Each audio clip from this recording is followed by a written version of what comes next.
Well, hello there, everybody, and welcome to this A&P live stream. This month, we are, of course, going to be talking about Judged by the Title. You guys should already know this. You guys should. I expect my audience to be able to read at least a little. You guys should know that we're going to be talking about Godzilla Minus One. We're going to be reviewing Shin Kamen Rider, and we might be talking about the new Gamma Ray anime series a little bit too, just because of some of the new information that's coming out, and I guess that's coming out in September. Well, joining me is none other than Lucas. Lucas, say hi, Lucas. Glad you could be joining me again. Hello, everyone. It's me yet again. I don't have an opening bit planned for this one, but hi, hello. Oh, I see. That's what you do my logo. That's really cute. That's really Yeah, cute yeah. there. I wish I could make it a little bit bigger, but it is what it is. I think it sells the point. I think it looks great. Yeah. But yeah, hi everyone. Welcome. It's me again. I bet you've been itching to hear my little annoying voice again. What's up? I have been. I have legit missed you, Lucas, I always miss you all the time, Adam. because I'm like all of this crap that's been coming out. Yeah. I'm like, we have to talk. Yeah. It's so much shit has been fucking dropping. Right, right. Because when did Shin Kamen Rider come out here? I forget. Ooh, let me look it up really checking. quick. I'm checking. Premiered in Japan on March 17th. July 21st. Yeah, July. No, that was the streaming. That was the streaming. Yeah, because that's how I saw it. Was on Amazon. Yeah, because I went in theaters. Oh, when was it in fucking theaters? Released nationwide in March? No, that's still a Japanese date, I think. Well, the point being is it's been a while. Yeah. It has Yeah. absolutely been a while, and we've got a lot to talk about. Welcome to the stream, Justin. Is that P Mags? Oh, that's my friend Pete. Oh, congratulations! Yeah, How'd you get here? he thinks that you're the goat. So, Oh. Yongari 1999, Godzilla Kiru, welcome. As I get the stream chat open on my end. Yeah. So we have try to avoid emojis, PMags, because I have most of them banned. Yeah. for a very specific reason. So, a lot has happened in this last month. The biggest one being I kind of got sick. Oh shit. And I'll explain that in a little bit. It sounds worse than it wound up being. Okay. So, about a week and a half ago, right, I was working outside and I was working on my hunting trails, cutting down some brush and everything like that. And I got really dizzy. And I'm like, you know what? It's really hot out. I'm wearing thick jeans. I'm wearing a dark color shirt to try to avoid ticks. I'm just going to take it easy, and I did. The problem is that dizziness did not go away. And it was like really, really bad vertigo. Really bad vertigo. Like the world spinning and a horrible feeling. Yeah. But, I've had this feeling before, so I'm like, you know what? It'll go away after a couple days, a few days. The longest I've ever had it before was like 3 straight days, where it's not constant, but it's like if I suddenly stood up really quick, suddenly you'd be like, whoa. Yeah. So it's a week and a half later, and I still have it. Oh shit. And so I'm like, you know what? I'm done. I come back from work, and I go, I'm going to call my doctor because I have some heart issues. And I'm like, if this is connected to my heart, I need to get to the bottom of this now. So I call my doctor, and my doctor doesn't help at all. He just looks and sees, oh, you're feeling dizzy? Oh, you've got heart problems? Go to the emergency room right now. Oh shit. And I'm like, that's not... I don't feel lightheaded. I don't feel short of breath. I don't have any pain. I don't feel numb. You're not helping any, but okay. And he's like, whatever you do, don't drive. And I'm like, well, a little late for that. But he's like, don't drive yourself there if you can't. Do you have anybody who could drive you? I'm like, no. And I go, he's like, we could send an ambulance to you. And I'm like, I am not taking an ambulance to the emergency room. And the main reason why I'm not taking an ambulance is because it's so goddamn expensive. Yeah, I knew it. It was gonna be yeah. Totally. I'm like, all right, I'll take an Uber because we do have some Ubers in this area. I was like, I'll take an Uber to and from, which cost me $80 round trip. Yeah, that's much better than. Which is that is a fuck ton of money. Don't get me wrong, especially for an Uber. Yeah. But that is still significantly cheaper than an ambulance ever would have been. Yeah. You know. Yeah.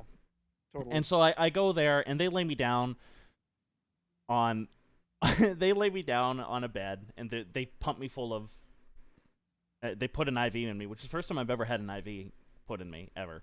Oh So it was shit. a weird situation, and I'm scared. I'm scared because I'm like, if it turns out to be my heart, I'm kind of fucked. Yeah. No, definitely. And I was really, nervous about that. But after they drew blood, they did all that. Turns out, it had nothing to do with my heart. Had nothing to do with my blood pressure. Had nothing to do with my liver. Had nothing to do with any organs in my body. And I'm like, phew. Okay, so whatever you tell me is the matter with me, it can't be as bad as that. Like, my worst case scenario is no longer that. Well, it turns out, because they did a test with me, that I have little tiny crystals that have formed inside the liquid on my inner ear. What? And apparently it's a very common problem. Apparently crystals? yes, apparently, and this is what floored me. When most people get vertigo, they are experiencing this. Really? They have a tiny crystal that is formed in their ear, their inner ear, the liquid in their inner ear, one of them or both. If you have both, God help you. I could barely do it with one. And there is a way you can flush it out. And it looks ridiculous, but you do it. You do these series of exercises, and you lay down on the bed, and you have to do it kind of quickly to sort of jostle it and everything like that. And it turned out after they did those exercises, it was my right ear. Even though it always felt like it was my left, it was my right ear. Weird how the brain works that way. Yeah. No shit. After doing those reps a couple of times, I felt a pop in my ear. Lo and behold, this is going to be gross, but a little tiny crystal fell out. This is incredible. Secret Adam treasure. I wonder how much that's going to be worth in the market. You know, keep it. Keep it. You can pawn it when you blow up. You can pawn it. But I'm like, are you fucking kidding me right now? And you know, it's so gross. It was so gross. But you know what, Lucas? Suddenly I was like, I can see straight. I can see everything. Well, I see beyond the realm of mortal. Oh my God, I can see. I'm the three-eyed raven now because of this crystal that fell out of my ear. That was a Game of Thrones reference, if anybody watched that. But I couldn't believe it. So that has been the last week and a half of my life, is basically dealing with that. I'm sorry. Master Video Studios, that actually sounds kind of cool. It is kind of, well, it's gross, but I think it's just like the way you phrased it. It is kind of fascinating how, like, that's how your body works. And I want to know the man, because it's named after the guy who came up with the exercise that you do, that you position your head in a way that the crystal will move and settle to a point, and then you move your head again, it'll move and settle to a point, and then it'll move and settle to a point until it's outside of your ear, until it's outside of the inner ear and gets flushed out. And I'm like, how the hell did he come up with that? I never knew this was a thing, like, point blank. Apparently, yeah. Apparently, most people that experience vertigo have this problem. It's just I happen to have a little bit more of a severe case of it than what was necessary, or what was necessary. Of course, it wasn't necessary. Yeah. Jesus Christ. Than what most people have, and I'm like, this is fascinating, and the human body is kind of fascinating. Yeah. But that has been the last week and a half of my life is dealing with that. That is insane. So today has been the first day in a week and a half that I've actually been able to be like to stand up and actually function and not feel like I'm going that the world is gonna flip upside down. That's good. I remember the first time I did it when I sat back. This is part of it where you move your head at a 45-degree angle and then literally plop down on the bed. Right? Mm-hmm. If you're sitting down in bed, you plop down. And I remember when I first did it, it literally felt like I was flipping onto my head and I was doing a somersault over the bed. Yeah. Like, I remember reaching out and going, ah! Because I thought I was gonna die. Well, ladies and gentlemen, now that gross story is out of the way, Lucas, how have you been, sir? I've noticed that there has been a new Five Nights at Freddy thing that came out that seemed Okay. to So have. I'll do the basic rundown on what's been going on. First and foremost, 90% work. Fun stuff. Fun stuff to talk about. Anyway, ignoring that. So y'all can watch it too if you're interested. They dropped a DLC story expansion for Security Breach, the current Five Nights at Freddy's game. I did a whole stream of that, did it in one sitting. I enjoyed it overall. I have my qualms with it, but I am interested with the story. It kind of also like confirmed a big thing that's been kind of going on in like the like world of Five Nights at Freddy's. So, and I don't want to spoil it, but so that's exciting if you want to go watch that. Yeah, I really, unfortunately, I can't say I've had something as interesting as like ear crystals going on right now, but Well, that's I mean that's probably for the probably best. a good Probably for thing the best. Yeah. for the best. I would not really recommend it on anyone. No. Yeah, But not too much on my end right now. I've just been like caught in like what I can call event hell, where it's like I haven't been able to do normal like streams because I'm either prepping for one thing or like or like I'm doing another thing. So like I did the Ruin stream. I was gonna say this at the end of the stream, but I'll say it now. I've been prepping for because this Tuesday is the 9-year anniversary of Five Nights at Freddy's, and I'm doing a stream for that day. It's called the Five Nights at Freddy's 9-year anniversary drawathon, where I am drawing 100 plus FNAF characters in one sitting. They're obviously going to be like sketchy kind of stuff, but it's going to be fun. I just finished all the assets for that. I actually made a cool transition. I'm excited to show that off. so yeah, you make your Been own having fun transitions too. I kind of admire that. I've been having fun with it. Yeah. I've been like figuring out all different tricks to do in it. Yeah. But yeah, other than that, I've just been like playing games and shit. Yeah, and playing just, games. as much as I can. That when it isn't like I have to slave away at work. But I'm still bound and determined to do my Mass Effect series too. I'm still bound and determined to do that, but I gotta tell you, this Bridge at Remagen video is kicking my fucking ass. damn, It is. Yeah. Ugh. But I know what I'm gonna do with it, so I have a very detailed plan. Yeah, I haven't. I also like because I've been doing babbling about videos. I've only done 2 so far. I shouldn't say I've been doing them. I just haven't had really something I wanted to talk about with that yet. So that's been kind of just on hold for right now, and I'm a little hesitant to go into another one right now just because the previous one I did, I put a lot of work into, and unfortunately, it still hasn't broken like 100 views. Yeah. Like I like to at least get 100, and I'm like it's still only at like 89, and I'm just like I put a lot of effort into that one. You I'm see, like, that's okay. I needed to scale it back. I've had that problem too, in which Yeah. for some reason I look yellow, probably because I have my thing bright. Adam's going Super Saiyan. I'm going Super Saiyan for some reason. I can actually fix that right now, but I completely agree because I was worried doing my last Godzilla vlogs video on Godzilla Minus One because I'm like, look, I'm barely breaking 300 views for those versus my Star Trek videos, which generally, this past one did really bad, but generally get anywhere from 500 to 800 to sometimes over 1,000. And it's... I was really worried, and I just happened to hit the right moment, I guess. And I got a bunch of views on it. I say give it a shot. And I would really recommend, Lucas, if I were you, I would just look at your analytics, figure out what time is popular for you to vote or what days. Yeah. The analytics tell you all. Yeah, I have to really sit down and study that too. And I will also mention it's more so like where I'm coming from with this is a sense of like, because obviously I'm not a big channel. I'm only like 210 subs. I'm just. I love how I'm talking like I'm a big channel too. I'm like I've got 8,100 subscribers. Dude, I consider you. Like, no. To me, you're. No. I'm like the bottom Z grade. You know. But the point I'm trying to make, at least on my end, is just that like for me, it's a return of investment in like effort. Yeah. Because it's like I put a lot of effort into that Transformers Rise of the Beast video, and like.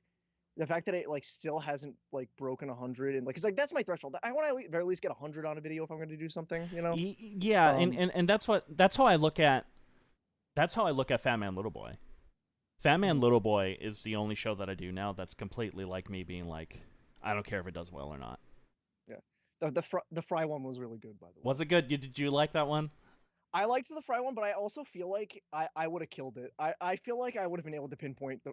I love how it's Sonic. Really funny because Oliver, who is quite into his fast food, because if you look on his channel, he does a lot of fast food videos. Okay. and stuff like that. He's a really good video content creator, and I'm kind of jealous Yeah. because his videos always pulled decent numbers too. Yeah, he's a good dude. Um, He's a good dude. and he was so dead set that he would do good. Oh And shit. and and it's so funny because he keeps messaging me still, and he's like, I can't believe how much I embarrassed myself on that video, No. and I'm like, that's the fun to me No, though, you I'm know? I'm confident because I'm just such a fucking fast food junkie. I'm confident in myself. The only one I think would throw me off was Sonic because I do not have Sonic enough. I do not have Yeah, Sonic enough to know. yeah, completely understandable. Yeah. But I've it was a lot of fun. The next one that's coming out is the mystery box. It's coming out in August. Oh The shit. mystery box 2, and that is also quite good. Nice, It is nice, quite a exciting. good episode. I'm pretty all the episodes this year have been for season 2 are pretty goddamn good. Um, but I was gonna say something, and I've totally forgotten what I'm gonna say. Oh, I was gonna pull up a Godzilla Minus One thing. Oh, I was just gonna I'm gonna pull pull up myself. a web page just to make sure that we're all on Uh, the same page here. just gonna pour myself a little more drink here. Fuck, almost dropped the damn cap. How dare you? Yeah, bro, that would have been That bad. would have, That yeah, show. that would have been really bad. So professional that I didn't build this beforehand, and I would like to personally apologize now. But I'm going to. In the meantime, I'll entertain everyone. Hey everyone. Hey everyone. Ignore what Adam's doing right now. Look at this. I knew you were gonna do that. I fucking knew you were gonna do that. Hey, they're not actual keys. It's just a fucking measuring tape I have on my desk. Yeah. I had to grab the closest thing. I don't have much on here. I got a lint roller. Anyone want to see a fucking lint roller? I don't know. Like, I want to see a lint roller. I oh, love I'll be right. I'll be right. my Here it is. my Here it lint is. rollers. Woo! I'm gonna lint roll Woo. the camera. Oh god. I hope someone just tuned Oh into good that. god. I hope people did. I hope that's what people turn into, because Yeah, that's exactly. that's really what you should expect this stream to really kind of feel like. Is that I think. I'm trying to find the website. You know, I could just look on my goddamn YouTube video because it's a specific one because it has some really good views of the new Godzilla design and everything Oh, like you're that. looking for like actual pictures of them. Yeah, Okay. yeah, yeah. That's what I was trying to do. Well, I guess without further ado, Lucas, since I've done an entire video kind of talking about Godzilla Minus One, my thoughts on Godzilla Minus One, the director, and everything like Yeah. that. Boy, howdy, have I made a 180?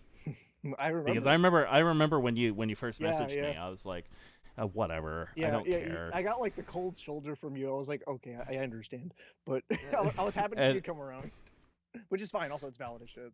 I got it. yeah, I've boy howdy if I turn a 180 because I genuinely think this. I think the director saw one of my videos, and I think he said, "I need to make a video for this man. Yeah, I need to make a movie for this man."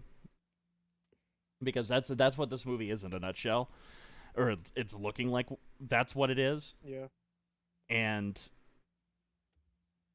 well, I'm curious, as I think some of the audience is, because I don't think you've actually talked about it much at all Nah, not on not your not in channel. like public internet space amongst friends and stuff. Yeah, I've talked about it, but not like on public internet. But like, yeah. obviously, I'm in the same camp as most people, where it's just I have been in such a craving for Toho to make a new Godzilla movie. That's my biggest thing. It's the fact that it's Toho, and It's because they know how to make a yeah, yeah, Godzilla yeah. movie. I have been like I am a MonsterVerse apologist at times. I do know that about myself. But I have been craving a Toho Godzilla movie for who knows how long now. And from the initial reveal, like obviously I was excited from like the first poster that was just like the tail logo. I was just like, oh, we're gonna hear it's coming out this year. What the fuck? I And then know. That's yeah, yeah. That took but me by surprise. well, it gets better now because then they actually finally revealed it. The design drops. I'm Mm-hmm. like, Mm. which we'll talk more about the design. But again, they revealed not only is it coming out this year in Japan, it's releasing here this year as well. I know, and I brought that up in my video too. I was like, I don't even think when they did Shin Godzilla, they had a No, release date over here no. when it came out. There initially Shin Godzilla. Do you remember when Shin Godzilla was supposed to be called Godzilla Resurgence? Yes, yes, I So, do. Yeah. but And the thing is, with the release date of Minus One, and this is where I gotta toot my own horn a little bit really quick. I think it's December 3rd, right? Yeah, When it comes out here. yeah. That's 2 days before my birthday. I love it. I'm like, I feel like, ooh, I get a birthday present this year. But yeah, no, I mean, like, we only have like the one teaser trailer to go off of, which I think showed more than enough than it needed to. Hmm. I mean, obviously, you got my butt in the seat already, so it's like it's not really anything to be like had to Yes. convince me to get into it. But like, Yeah. I like what they're going with, and I really like the new design. I think the design's awesome. Which I think is very interesting because this is something I was going to talk about in that video, but I cut out for time. I Uh-huh. find it very fascinating how, even in some ways, for the Legendary Pictures Godzilla design, all the new Godzilla designs from the anime trilogy to Singular Point to Shin Godzilla especially, Hmm. the opinions on those designs have been very mixed, Yeah, yeah. and they're very iffy, and either you liked it or you didn't, kind of deal.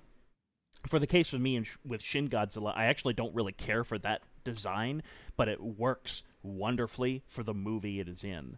It's kind of Yeah, like it's kind of yeah. like the GMK Godzilla suit, where I go, use that in any other Godzilla film and it wouldn't work. Use it in Mhm. that particular film, perfect.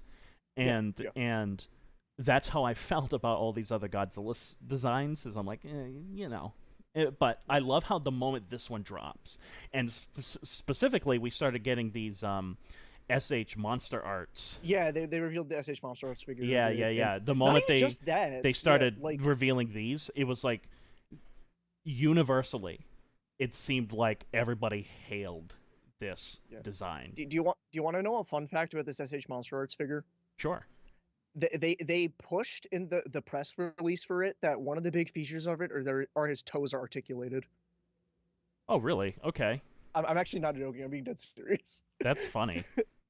Yeah, I've that's what we always, got I've articulating always, Godzilla I've always toes. liked these things because I'm a fan of stop motion animation, and people make a lot of Yeah, stop motion animation videos out of these yeah. Well, because I you mean, can. yeah, Um, I collect these too. Like, I don't have all of them obviously because there's a ton I missed out on, but like I try and get all yeah, the ones I really the want. ultimate Like, one that you need is the one that they made of Gilala. I, I don't think that was a Monster Arts, but I Oh, it want a wasn't figure of Monster Arts? Gilala. Okay, never mind. No, I think that was like an old vinyl Yeah, figure, which okay, those okay. are just expensive because it's old, obscure, and Yeah, just like you yeah. know. But like, I mean, I've got like, other than I think some of the spacings of the spikes are kind of weird. Like you see how there's this gap Yeah, but here. even then, I think I kind of like that. I I I love the fact that it's the big one and then they get tiny, because Yeah, yeah. the positioning. I swear to God, this fucking movie's made for me. The positioning of the spikes are perfect in terms of big and then they go to tiny. Like Yeah, yeah. that's how mine would look. I just think proportionally that makes these An Godzilla interesting suits detail of work. the spines too is that there's no middle point in between the like Well, one it of the single looks spines. it's very, and I said this in my video too. I think it's very, it's like they took the maple leaf Godzilla spines from Heisei but made them Okay, pointy okay. from Millennium. Yeah, yeah. Which is And probably why I resonate because I like it, like the Millennium Godzilla design, oh, how me like too. crazy its spines are. Like I like that. Well, the 2001 in particular is the one where I go, That's the one I'm talking. That's what I'm talking about. Yeah, because I like the 2002 design is my second favorite Godzilla design, yeah. and the one from Mecha Godzilla, and this one I just can't get over. Like, you look at this thing's head, right? And Yeah. I'm like, that's Heisei to a Yeah. T. Yeah, I can see it. Yeah, 100%. yeah. And I'm like, I didn't realize I was missing this. Like, I really like also the overall texture. He seems way more rough, way more. I like the texture of his skin too. I don't know. That's a small thing I think looks neat. I think I'd agree with You you. see it more in Yeah, like the movie model, like the movie promo images they released for it. yeah. Very rough skin, very like Hmm. almost looks like stone at times. I think that's kind of cool. They also seem to, and again, this design sort of makes it go backwards, or doesn't seem to support it. But something that I found kind of interesting is that if you the color timing Mhm. of the movie makes Godzilla look kind of like a brownish red, Yeah, and yeah. then not charcoal gray, which I always found that kind of funny because, according to Bob Burns and a couple of other people that saw the original suits, at least the ones for Raids Again, he said they weren't charcoal gray, they were brown red. Ooh. They were a brownish red. That Godzilla actually probably didn't become charcoal gray until 1962 with King Kong versus Yeah, Godzilla. when they had first like color Yeah, movie the and first color movie, exactly. And it's sort of like how apparently the creature from the Black Lagoon wasn't originally green; it was gray, a blackish yeah, gray. it was great. But that's because it looked good in Yep, black and white film. yep. Yeah, so that's kind of like that. But I am just. It's like I didn't realize the itch for a Heisei-esque designed Godzilla was there until I saw this design, and I'm like, wow, I really missed Heisei Godzilla, and this is scratching an itch that I didn't realize I had. It's sort of like if you go to if you go to a masseuse and Mhm. you don't realize how tight your muscles are in your back until they find a knot and they work it out, and so you're like, wow, I feel so much better. Yeah. That is this design for me. It's not radical. It's not insane. It's not like they were going balls to the wall. This is just a good, solid Godzilla design to me. Well, actually, Anyways, can I hop on to that? 'Cause that was actually the point I wanted to make too. okay. Is that what I like about this -1 design is what you said is it really is down to basics what worked with Godzilla, Oops. No, go ahead. but they still managed to do some very minor things to make it stand out, like the spines, for example. That's the easiest thing to make a Godzilla design stand out are the design of the spines and how they move on the body. Um, Yeah. I like how it feels like you look at this design and you see it's Godzilla. It's to a T. It is It Godzilla. is It is one. that monster. Yeah. This is Godzilla. And a little thing for me, I would like to mention about it. I don't know how you feel about this. I'm so fucking glad the tail isn't obnoxiously long. I was getting tired of that That was trend. something I didn't bring up in the video, and I I forgot was to bring getting up. so Yeah. tired of that. How Godzilla's tail has to be like 3 times as long as his body. I'm so glad it's just like perfect length, what it should be. All I can ask for, like on that And one. I'm actually going to ask this in the comments because I think this has Sure. something to do with how long Godzilla's tail is. Do we know how tall this Godzilla is? I have no clue, but I'm really hoping it's another case. It's not fucking gigantic, I and it's like really hope. You know what? I really hope that they go. It seems like it is a lot bigger. It seems like they're going kind of early Heisei size, where he was like okay, 280, but I'm talking like not trying to be like where it's like each Godzilla for a period was like trying to one up each trying to other in one up each size. other. Yeah. And Well, I'm just that's like, that was one of the few things that I really liked about the Millennium era is that okay. they said no, starting with 2000, all of them made Godzilla not much taller than the original one, which was he was about 164 feet tall in the first film. If you look at Godzilla 2000, he's roughly 164 feet tall in that film. Even in GMK, he's not much taller than that. He's probably Yeah, 200 yeah. feet max. And then the only one where he's like obnoxiously tall, and it kind of fits in that movie for some reason, is Final Wars. Yeah. That's the only one But where they he's said, basically a slasher killer. yeah, in Final and Wars. it's awesome. And I'm actually going to Yeah. bring up Final Wars a little bit later when we talk about Shin Kamen Rider, Sure. because it reminded me of the director of that really Okay. bad, and All it's a right. good thing. It's a good thing. I Um, believe you. so like, and I've said this before, and I've said this again, and once I'll say this, and Lucas, you put your take on it. Sure. Um, before I start addressing some of the comments because I see that the comments are pouring in. Something that I've really loved about the Reiwa era, ridiculously, like this is what I love about it, is how willing they are to take chances and Yeah, say totally. we're going to try something new. We want to sit down and we want to analyze what exactly makes a Godzilla movie. What makes Godzilla Godzilla, you know? And again, some of it has worked and some of it hasn't. Hmm. But I've always felt like with the Reiwa era thus far, again, even with the anime trilogy, I've said, wow, that's kind of a can of fresh air. At least they're trying something, and it's not stale Yeah. like we've been seeing with the MonsterVerse, where they seem pretty content with just going with your typical monster formula. Yeah, which yeah. is fine for what it is as well. But it Mhm. seems like these guys just want to experiment, and this seems to be continuing that mindset as well, right down to the director, who apparently has had quite a history with Godzilla because Well, he did that one. I forget the name of the movie. That it was that one movie that Godzilla has always, like a cameo. Yeah, yeah, that one. always Sunset on Third Street. Yeah, he did Too. that one, right? Yeah, he designed that. He Yeah. designed and directed the Godzilla ride that is apparently in Japan Oh, right now. that I didn't know. And Okay. then he's doing this. And if you see the evolution of the design, you can see his mindset changing. This is his Godzilla. This That's is awesome. his design. And you Yeah. can see the Because I know there were evolution of it. similarities to the ride one because people were comparing that initially Yeah. to this design, but there are very clear differences too. That's actually really cool to hear. I didn't Yeah, realize even like that cameo design too. this is entirely his design. And the thing that I find kind of interesting about all of that is that this, and it's been debated on all the Godzilla groups that I'm in, because a lot of people seem to think that it's going to take place in 1954, while there's a lot of other people that say there's plenty of evidence to suggest that it's 1945, 1946, that Mhm. this is taking place, including who the director is.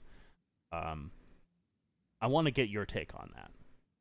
Sure. Do you think, The play and what do you want, actually? That's another thing the too. placement of the Yeah, like the time period you're asking. yeah. Well, I kind of was in the camp. It was gonna be like 1954, like that's when it was going to Mm-hmm. be. Mm-hmm. But like it could, like we kind of implied this before, it could go alternate history route and be a maybe a later point in time period, or maybe like directly after the war. Well, Like, that's what it, yeah, the whole -1 thing. yeah, That's what made me go, oh, was because they deliberately mention World War II has ended. Godzilla is now bringing us to -1. That's where the yeah, title yeah, came from. Because I yeah. always thought that this was going to be called Godzilla Zero. I guess that was just sort of like a placeholder title. Yeah, no, I think everyone no, because they didn't reveal like anything like the minus implication at all. It was just like the tail logo that made it zero, and that Made was it just kind of Zero. like the accepted name Yeah, for a okay, while. that's So that. First off, I yeah, think Godzilla Zero is a better title than -1, but I kind of whatever. like minus one. I kind of like minus one. I don't hate it. I Yeah. just think I Godzilla know. Zero sounds like Yeah. a really cool title. Just to talk about how stupid some of the comments are in my video that I made about it, I asked, and Hmm. this guy, who I think was probably 12 or 13 years old, Okay. All right. genuinely Wonderful. answered. That's because I was like, why did we call it Godzilla -1? Why can't we just keep Godzilla Zero? And he said, that's because there's already a Monster Zero. Okay. Okay. All right. All right. And I'm like, All right, Sonny. oh, Go. oh, Log off your mom's how iPad. cute, Okay. how cute. Um, All right. but I think there's more evidence to it taking place in 1945, just because of the director. Hmm. Let's see, Takashi Yamazaki. Yeah. I know him from two movies that I've seen. One of them is on YouTube for free. So, and I'm actually going to recommend everybody watch it, including you, Lucas, No, I'll because take it. Yeah. Go ahead. it I think will show you what Godzilla -1 is going to look like and also feel like in terms of its tone.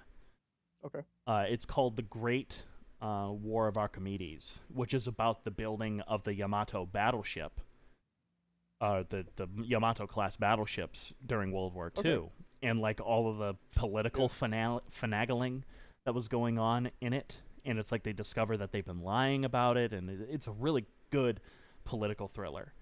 It's very good, and it also has an amazing action scene in front of you. That's something. What happened, Lucas? What? What? I'm just You sitting looked here. like you were shocked. I saw you move, and suddenly you looked like you were shocked for a moment. And I was like, oh no. I'll be honest. I was probably like just stretching my eyes Oh, and just okay, like, okay. okay, Because I was okay, like, oh okay. no. I Do was you have a focusing, but ghost too? no, no. I was like, my cat's being a good boy. He's been like knocked out cold on the couch. I was just Aw, checking okay, up on him. okay. That's all.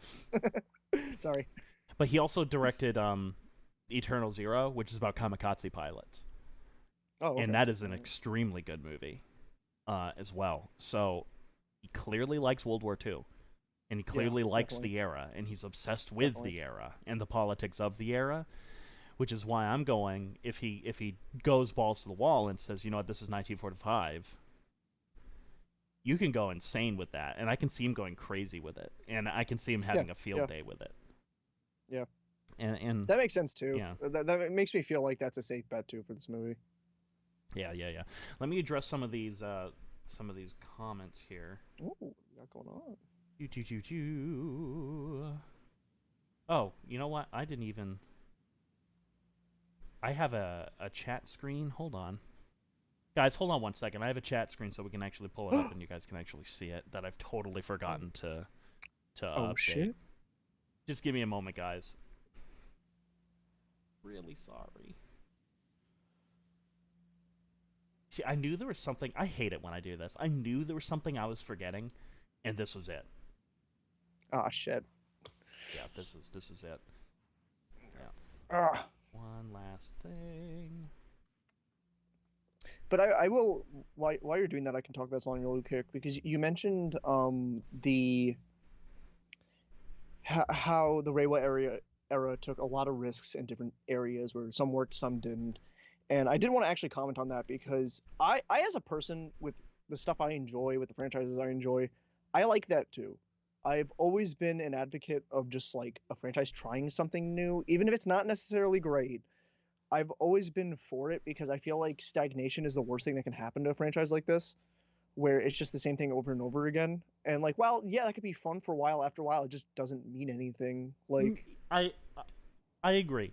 I agree. And yeah, I'm just to name a couple of franchises where that worked, and worked very yeah, much to the benefits. Star Wars recently with Andor, that took a crap yeah. ton of risks. I'm actually really excited for the Ahsoka series I haven't looked at because any of the they're other stuff. I finally still need to watch they're Andor finally too. doing a live action Thrawn, and they just got the voice actor who is an actor in general, Oh, and I'm like, this is okay. perfect. So he's gonna have the Oh, voice and oh, okay. everything I get it. Yeah, yeah, because he was in Rebels animated, yeah.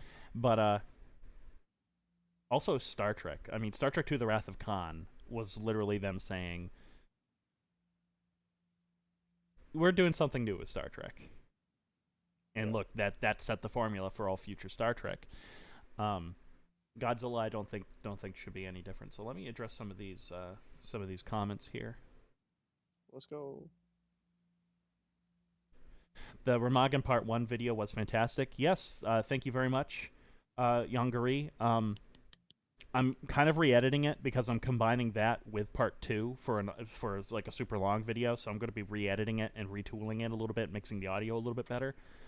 Um, but yeah, thank you very much. And how tall do you think G will be in this film? Judging from the brief shot and people running away, I'm guessing 50 meters, like the original. Yeah, we were just talking about Yeah, that. yeah, yeah. That's what we're thinking he's going to be, is roughly that. Godzilla Kiru, I expect the stream of an AN production to be chaotic and geeking out on things such as Godzilla, Mass Effect, and so on. LOL. Well, you've come to the right place, sir. Oh yeah. Yeah, Oh yeah. you've come to the right place. Um, I don't know how to say this person's name, so I'm not going to say it. Ibish. Ibish. Peach. I don't Ibish. know. I'm not good It at words. was probably a brownish red, as the black and white filming would pick it up better. Yeah, we were kind of talking about that. Yeah, and, yeah, and I yeah. and I used the Creature from the Black Lagoon as an example of them choosing a different color. You want to know an even better example than that actually is the I think it was the Addams Family set. Yeah. It was like all weird colors. But To wasn't also Superman 2 for like the black and white show from a long time them ago? Wasn't the probably, suit? yeah, probably Yeah, too. I can't confirm that one, but I just know that the yeah. Addams Family set was like all really bright, vibrant colors because it looked more contrasty on black and white film. Which is Yeah, funny. Which is I funny I considering love it's the Addams Family. I love. There's a scene in the Ed Wood film. I don't know if you've seen Ed Wood, Lucas. If you haven't, I recommend it. Uh, I There's have. a really funny scene where Ed Wood goes up to the director of photography, and goes, "Tell me which dress looks better on camera, the pink or the red?" And he looks and he goes, "Oh, I can't tell. I'm colorblind, but I like the slightly less, the slightly lighter shade of gray one." And walks away, which is funny because the film is in black and white. The Yeah, movie's in yeah, black and white, so I'm like, that's really funny. Um, yeah, yeah. sorry to diverge on that. Do you think it's so coincidental, symbolic that we recently got Oppenheimer, and on the same year we're getting a Godzilla Minus One with both both have themes of nuclear I didn't even tension think of that. and dread. I didn't Well, even, that didn't occur you to know me. what? Today, actually, there's something I want to bring up about this that probably you don't realize, Lucas, but I certainly realize. Today is actually the anniversary of us dropping the bomb on Hiroshima. Is it actually? Today is the day, August 6th. That is upsettingly really coincidental. Yes, it is. It is, and that's actually why. Because I was going to actually have Jim Frasca on here. We were going to talk about the Orville, and I was Yeah, like, yeah, but it's August 6th. I yeah, kind of have to talk about Godzilla. The yeah. fact that all this stuff was coming out, you know. Adam, did you see Oppenheimer? No, I want to really bad It was good. It because was I good. know I will like that movie. Yeah, I saw it actually. Not trying to segue too much. I saw it on 70 millimeter. Oh, lucky. Um, it kind of made me real. Yeah, it made me really realize. I'm like, shit. Yeah, I don't. You don't see like the fucking grain like that anymore. No. Like it really like. It didn't really hit me until that screen. I'm like, oh shit. You don't see like the little imperfections, like the little dust particles every now and then. I'm like, I kind of miss that. Yeah, I actually yeah, miss and you see that. that's why I say like if you're gonna shoot a movie on film, shoot it in 16 millimeter now. Shoot it on Yeah, yeah, 16 millimeter or shoot it on 35 millimeter 2 per film. You're gonna yeah, get nice grain out of it. yeah. And It was good though. I enjoyed it you know, overall. it's really funny. Speaking of that, and then I'll diverge back to this. One of my favorite war films of all time, Cross of Iron, directed by Sam Peckinpah, just got a 4K UHD release on Blu-ray, and I was Ooh. all excited until I saw the preview. They got rid of the film grain. I don't know what they Oh, did. They digitally removed it, and it drives me boo, up the wall. I'm like that. boo. That's what made the movie feel so grimy and grungy. Is how grainy the film was. It's like if they did that Yeah, to Texas Chainsaw Massacre. no, that's the lame. Oh, ew! Don't even make You me think know? of that. That's gross. No, Texas Chainsaw Massacre has to look absolutely fucking It hideous. does, and that's how it works. Cannibal Holocaust 2 is Yeah. another one where I go. Oh It yeah. has to No, look no. awful. Are you kidding me? Yeah, that it has to look just like absolutely yeah. disgusting. Like there has to be like a smudge on the lens all the time. I was recently watching Werner Herzog's Aguirre, Uh-huh. and that's another movie where I'm like, did they literally just travel back in time to the 16th century and just moved around with a 16 millimeter camera? Oh Because shit. like they're doing all this stuff, like going into the water, down waterfalls, like into all these tribes, and like there's several scenes where like there's schmutz and crap all over the lens, and I'm like, this is wonderful. Yeah, yeah. What a snob. This is great. What a fucking asshole. What an ass. No, I think it's honestly, Martin. I think it's completely coincidental, Oh yeah, but yeah, yeah. You're right. It is kind of interesting how that kind of worked out that way. Ibish, I think that because the MonsterVerse is doing the more traditional version of G, that Toho has felt free to experiment with the series. Well, you have an interesting thing being Okay. said there, Ibish, because Toho actually has some very strict rules that they now have in place with their Godzilla. Godzilla cannot have any human emotions. He cannot. They have some very strict rules that every director has to follow. Like he cannot act human at all.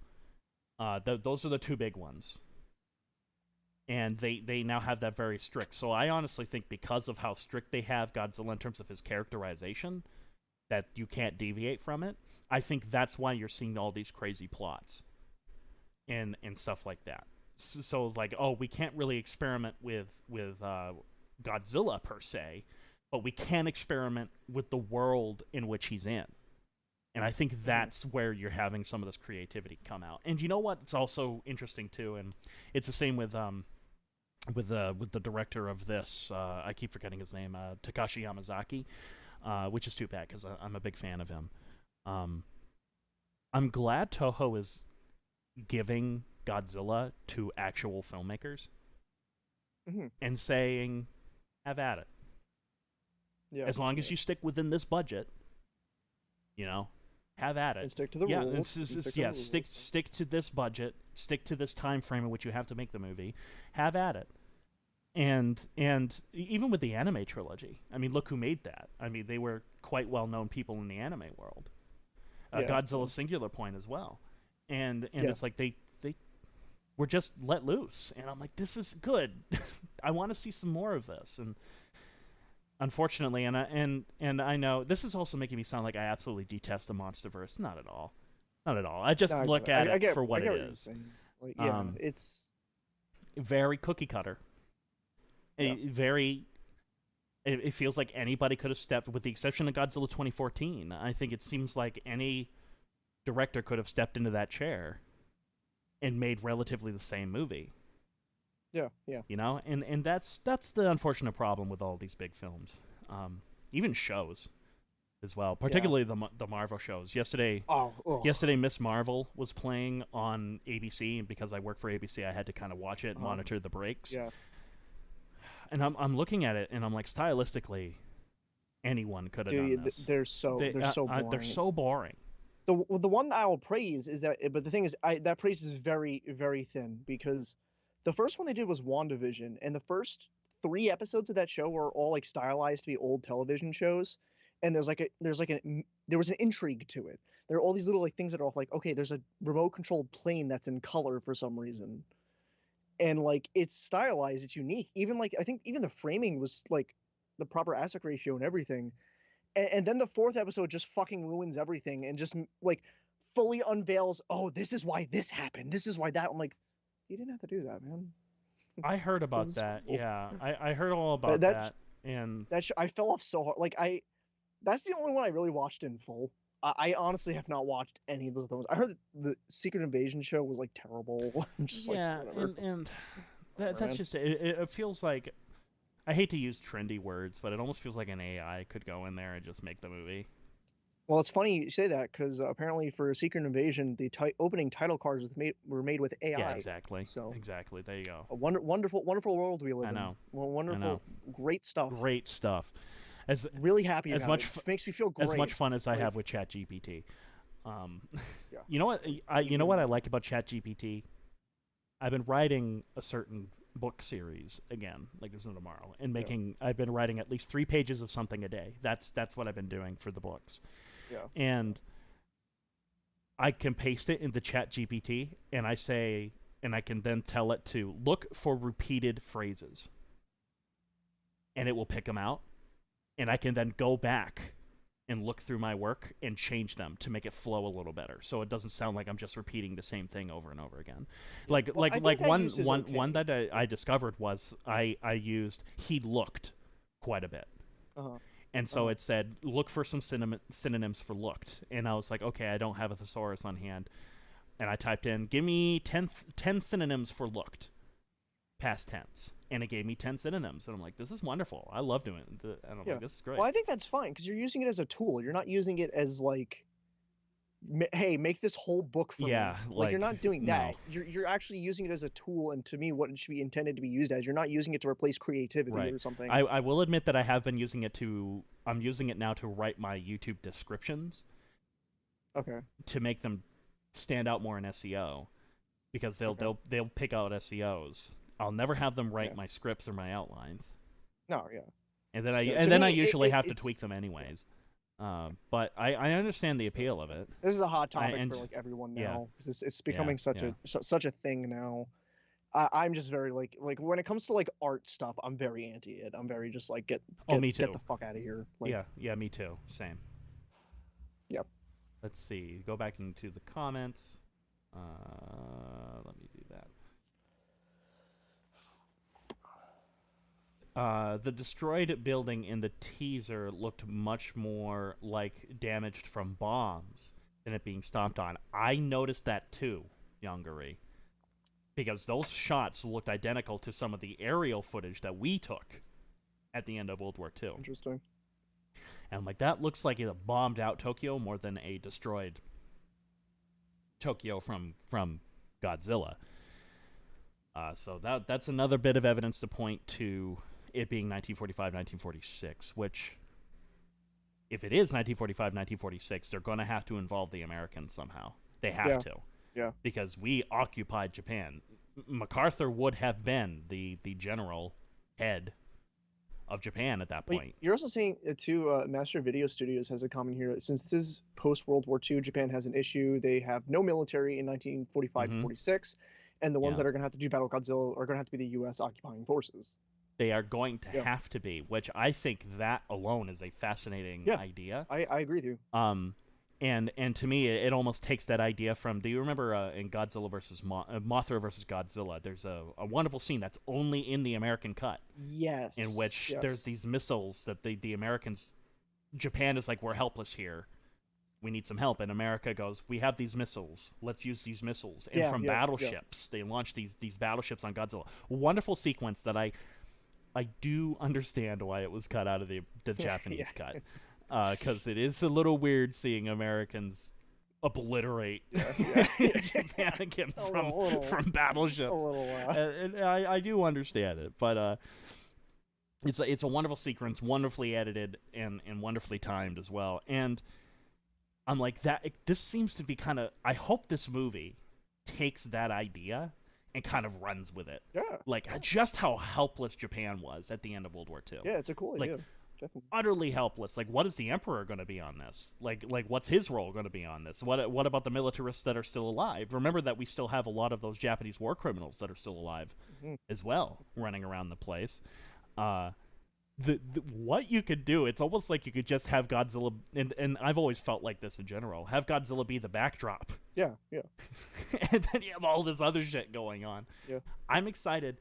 And to be clear, even if it does turn out to be 1954, I'll still be happy that, it's not modern times or anything like that. I'll still be interested, because that's still an interesting time period in Japan, because that's just as... If they do 1954, that's just as the occupation ended. We ended our occupation of Japan in 1952. Hey, Adam, can we pause for just 1 second? I'm very sorry. Yep. Getting knockings at my door. Just 1 second. Yep. Well, hello, guys. I'm going to mute Lucas there for a second. There, just to double check that he is muted. But you're absolutely right. I would love to see all that come World War II. Just imagine that, having American Shermans having to fire at Godzilla, and American battleships having to fire at Godzilla on Japanese soil. Ooh. You all right, Lucas? Cool. All right.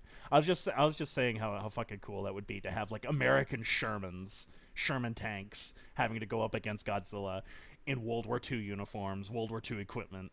Yeah. Oh, yeah. No, that would be B-17, B-29 bombers having to bomb the shit out of Godzilla. I'm like, this is made. I definitely think, yeah. Now that that's actually been this was proposed in the chat. That's a really cool route this could go. Actually, I'm all really cool. Yeah. This is really cool. But another thing that would be interesting about all that is that if it is 1945, 1946, then that means it would have to be the Hiroshima bombs. Yeah. The Hiroshima and Nagasaki bombs that awake Godzilla. Yeah, I figured it would be that. And the thing is, I guess in this case, would it? Because in the original film, is it established it was a mutation from the bombs, or was it like? It's weird. Yeah, they say it just revives him, and specifically they never mention a bomb. Yeah. They say H-bomb tests, but they never say which one. Yeah. Even though it's heavily inferenced that it's the one that we did in 1952. So yeah, that's interesting. But this one, there's no tiptoeing around it. If they do World War II, there will be no tiptoeing around it. Yeah, and I have a feeling this will do something kind of similar to Shin Godzilla then, if they do that, because if they do it where it's 1945, 1946, what it's going to be is it's going to end up being a defeated Japan coming back together, rallying, and finding a way outside of American help to defeat this Godzilla.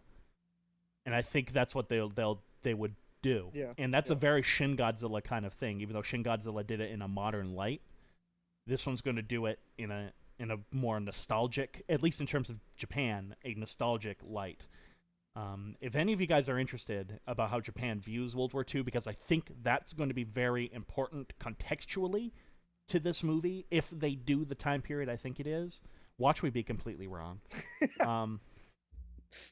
Watch my video I did called How Japan Views World War II. Mm-hmm. It is a historiography of how they view World War II, how they view it, how they look at us in our relationship with it, and everything like that. I highly recommend you watch that. It might give you some. This is for everybody. It will help contextualize how this movie might look. Yeah, yeah. And what the feelings are for this movie might be. Yeah. I just wanted to point that out there. Whoops, I didn't mean to put that one there. Wow. There we go. It will lose if Douglas MacArthur is in this. I will lose it if Douglas MacArthur is in this movie. I will too, and I hope he's played by Tommy Lee Jones. It's not happening, of course, but Tommy Lee Jones played MacArthur in this movie called Emperor, which was about the Emperor meeting with Douglas MacArthur and everything at the end of the war, and it's a very good movie. And Douglas MacArthur would have to be in it. How could he not be in it? With his corncob pipe, he would have to. I don't see any alternative. I will lose my shit too. I'll be right there with you, Master Video. That's this movie's like it's like when like you have the Marvel movie that just has like the cameo random obscure character for 3 seconds. That's the equivalent to that for this movie. Yeah. It's fuck Douglas MacArthur. Holy shit. So like I love how you were talking about how like I've got 2 movies to be really excited for coming out in November and December, right? Almost back to back. Yeah. I've got Napoleon on Thanksgiving. Yeah. I forgot that wasn't out yet. Okay. And then I've got Godzilla just a couple weeks later. Yeah. And I'm like, I'm excited. Yeah, I mean I'm hitting a point. I think it's just like Godzilla is like the last thing I'm looking forward to. I'm probably forgetting something I just don't remember right now. But there's literally nothing else other than that Napoleon movie looks pretty interesting. Yeah. Especially that I've discovered the route that they're going, and I'm very happy with it. Yeah. But let's see. It's called Minus One because they can't release it on his 70th birthday because of the legendary film. So it's Godzilla's 70th anniversary -1. Well, don't worry. That's a good one. I'm pretty sure the new legendary film got pushed back. Did it? I think. Is that's the one with the blue-eyed the orangutan? I don't know. I thought that's what he looks like. Well, that's what I said too. I was like, it looks like an orangutan. Yeah, I don't know. We don't know now because like the whole like panel they're gonna have a Comic-Con for it got canceled. Did it? Yeah, it got. I mean, because of the strikes and everything going on. Oh yeah. Okay, that's why. That's why. Okay, because I was like, I didn't hear about it. No, that's why. Shows you how little. That's why. It shows you how little I've cared about it. Yeah. Wait, why shouldn't the movie have been written already? It's like a promo thing. Like they can't if it's under like the guild that was part of it, like screenwriters or actors, they can't promote it. Those pesky writers. Yeah. Well, how dare they? How dare they ask for having a living wage and I know. survive? I know you're joking. I know you're joking. How dare they ask for some basic health insurance? Yeah, fuck them. And how dare they ask for like a quarter or less than a quarter of $1 million for their entire staff? Yeah. Oh my god. The poor. Think of the poor bigwigs at Disney. I know. Think of them. Yeah, there's something about the way how Bob Iger was pleading on when he walked out on that stage and was saying, yeah, these guys are just asking for way too much while he's wearing he's just coming back from playing golf in the Bahamas somewhere. That I just really went, yeah, this man represents me. I feel just like him. I feel Is this what Elon Bros feel like? Yes. 100%. Oh fuck. So Godzilla Kiru, my theory is that Godzilla hibernating under Nagasaki and was awakened and or mutated by Little Boy being dropped by Little Boy being dropped on the city. I'd love to have the bombs still tie in with him. I don't see how they can't. I mean, I think that's gonna have to be if they do the 1945-1946 thing, which it really looks like they're doing. But watch we be completely wrong. It's just a completely different war, It's just a completely different one. It's just, we're completely wrong. Yeah. Let's see. Yongari, Marvel is afraid to give their filmmakers creative freedom. Yes, they are. Yeah. Yep. My dad doesn't see the point of transferring classic films to 4K because you can make out the grain despite that some film studios do tend to remove them. Look at the Godzilla transfers from the early 2000s that are what I believe the Toho Blu-rays have. I think.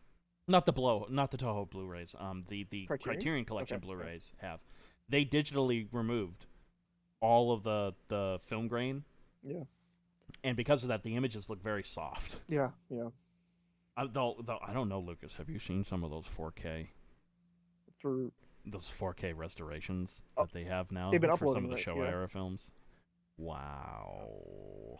The one for Ghidra the three-headed monster looks great. Yeah. Yeah. Looks so good. I'm like, wow, there's color. There's color other than yellow and green. You know what's Uh, wild is that this is a little off topic, but kind of on topic. I have notoriously complained about here and on my own channel how there's no good fucking release of Dragon Ball Z. But apparently, yep. not Dragon Ball Z, Dragon Ball, the series that preceded it, recently, I forget where exactly, they just released a remaster of it that's like flawless. It's like perfect, like down to every Did minute. they keep its original aspect ratio too? Yes, yes. It's Oh like it's wow. like perfect apparently. See, that's key for me. Yeah. No, That's no, it is key. because especially for something like Dragon Ball or Dragon Ball Z, where all of the current releases of it are stretched to be 16:9 that cut out a good majority of the picture and the framing. So it's like Yeah. aspect Yeah. ratio is very important to me. And it's That not stuff. like they animated it either in like both, because there's No, tons of no. works I've seen where they've shot it framed it in a way that it can fit both a 16 by No, 9 it was screen before. but also Yeah, 4 by it was 3. before And I sixteen was by like, nine was even a yeah, concept in the living room. yeah, yeah. So it's pretty crazy. Yeah, But that's actually interesting that they finally did that. yeah. It's because they watched our live Oh stream. yeah, of course, of course. It was because of Yeah. me alone. You know, the most active person in the Dragon Ball community. You know, Yes. but Yes, it is no, yeah, 100% I just don't because of you, remember Lucas. exactly where it was. I want to say it was like a France company that was doing it or something. I'm not. French. Yeah, I'm Yeah. not sure. Okay. But the point is, like, the fact that they're doing that for Dragon Ball, and I think it's completed now, it leaves me to hope that they'll do it for Z, because it's like, Yeah, it's all a matter of rights at this yeah, point. yeah. And the thing is, Because it's like yeah, Toho was not letting Criterion yeah, touch Godzilla yeah. at all, with the exception of the original 1954 film and the Godzilla King of the Yeah, Monsters film. and yeah, trust me, Toei is who has Dragon Ball, and Yeah, Toei is relentless. So, yeah, yeah, yeah. So uh, let's see. Personally, I like some of the 4K restorations. For example, the Blu-ray of Gettysburg, uh, I think is glorious, and they kept all the film grain yeah, on that I because think it that just film, depends. It just depends who does it, yeah, like, and knows like the it really character. does. And the thing is, I think the Gettysburg Blu-ray, what they did is the film was shot on 3-perf film, Hmm. 3-perf television film. So it's about 3/4 the size of a regular 35 millimeter frame. So it's a little cheaper as Okay. a result, Yeah. but you get a little bit more grain. It was used for television Yep. because it was supposed to be a television movie. Well, Ted Turner said, "No, it looks so good, we're going to make it into a movie." And what they did was they then took that 3-perf 35 millimeter film and blew it up to 70 millimeter. And because of that, you can see all of this wonderful film grain all over the place, especially when scenes are kind of dark. You see this beautiful film grain, and it gives this movie a real authentic feel. Yeah. And I think the Blu-ray scanned the 70 millimeter copy, Okay. not the 35 millimeter copy. And it's so beautiful. It's one of the most beautiful Nice. Blu-rays I have Nice. ever Yeah. seen. That's good. It's so beautiful. The textures are absolutely wonderful. And that's what you need in a restoration we know that there's film grain on there. For like Godzilla, for example, the only thing that I would say fix, and it looks like they do in these new 4K restorations, is get rid of the slice marks at the bottom of the screen. There's no need for those. Hmm. But keep the rest of the film grain, you're fine. Yeah. You know? Let's see. I haven't watched much of Marvel, but I did watch the recent Guardian of the Galaxy, and it did have its good moments, both funny and heartwarming. I thought it was mostly okay. I've a few of my friends really like Yeah, that I movie. haven't seen the third one, but the thing is with Guardians is that it, and this is my issue as a whole, is that like there's a specific vision with Guardians. There's a James Gunn as a director has really specific visions with it, and that is compared to everything else doesn't have Mhm. that. They're just going for the standard Yeah. formula, Yeah. framing and stuff like that. Whereas Guardians, since the first one, had a very unique vision to it, and I still have to watch the third one. I actually do want to watch it, even though I've been dunking on Marvel stuff left and right. I do want to watch it just because I trust Gunn's vision. I'm not even like a diehard James Gunn guy. He just did really well with those first two movies. He's Like, not Marvel anymore, if I remember correctly. He's DC all the way now. yeah, he's now like Guardians 3 was like his last one. Now he's like in charge of DC, but we gotta see how it Yeah, goes. which is gotta see how that goes. That's what I find so interesting. But granted, I will say this: I think his Suicide Squad movie was phenomenal. I really keep loved. hearing that. I have really not liked watched it. Everyone has told me it was like it's actually really good. Like, it's hysterical, and there's a kaiju in it. yeah, no, it's Starro because I Yeah. like Starro. I knew about that. Who looks I like Starro. who looks so much like the aliens from Warning from Space. It's not even funny. Yeah. But yeah. Okay. So we're almost done these comments. We're almost caught up. Yeah. Another thing I need in this movie is Chesty Puller. Yes, Chesty Puller and his battle-hardened United States Marines. Yes. Yes. That's exactly what we need. Perfect. We need battle-hardened, pissed-off U.S. Marines fighting Godzilla fists. We need them running up to Godzilla and punching him. Yeah, one of them like they're in a tank and they run out of artillery rounds and he just comes out from the top with his handgun. Is like. Actually, awesome. Yeah. I hope that's exactly what we get. No, what we need is Chesty Puller. MacArthur's like, we need a monster to fight Godzilla. So what they do is he gets Chesty Puller, he injects him with this growth serum, and Chesty Puller becomes gigantic, and he's like, for some reason, Chesty Puller no longer can speak. He's just a grumbling monster, like from the Amazing Colossal Man. And he's just punching. That's where it becomes. An actual tokusatsu movie where they're in suits again all of a sudden. It needs to look like the Godzilla suit needs to look like the one from like Charles Barkley versus Godzilla or something like, or whoever that basketball player was. Yeah, that was that commercial, right? Yeah, it was that commercial. It needs to suddenly look at that, and you're gonna have Chesty Puller go, and he's gonna sucker punch Godzilla, and you have all the U.S. Marines going, "Fuck yeah, Chesty!" This is a movie, guys. This is a movie. This is.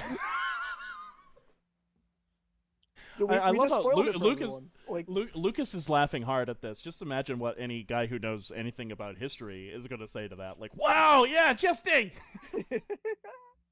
For some reason, this movie turns into a really pro-America gung-ho movie for some reason. Every punch is like an American flag in the background. What just happened here is a YouTube short. Yeah. I want to make this. This is what's going to happen in Godzilla. I'll call it like Godzilla Minus One plot revealed. Leak. and it's just Chesty Puller comes in and sucker punches Godzilla. Oh shit! I love this. Let's see.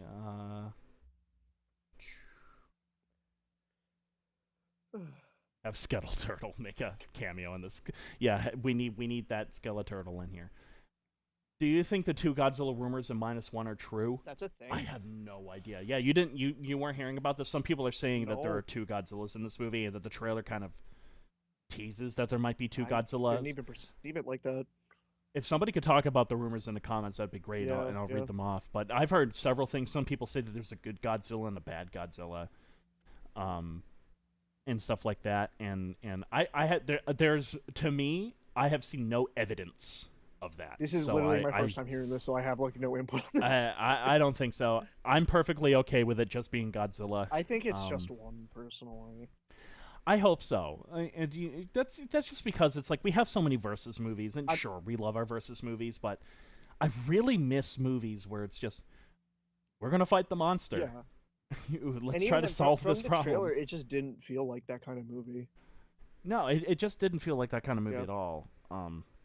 Which, granted, it could have been pulling a Godzilla 2014, because Godzilla 2014 fair definitely made it look like Godzilla was the destroyer of worlds. Fair. And it turns out he didn't do most of the destruction. Yeah.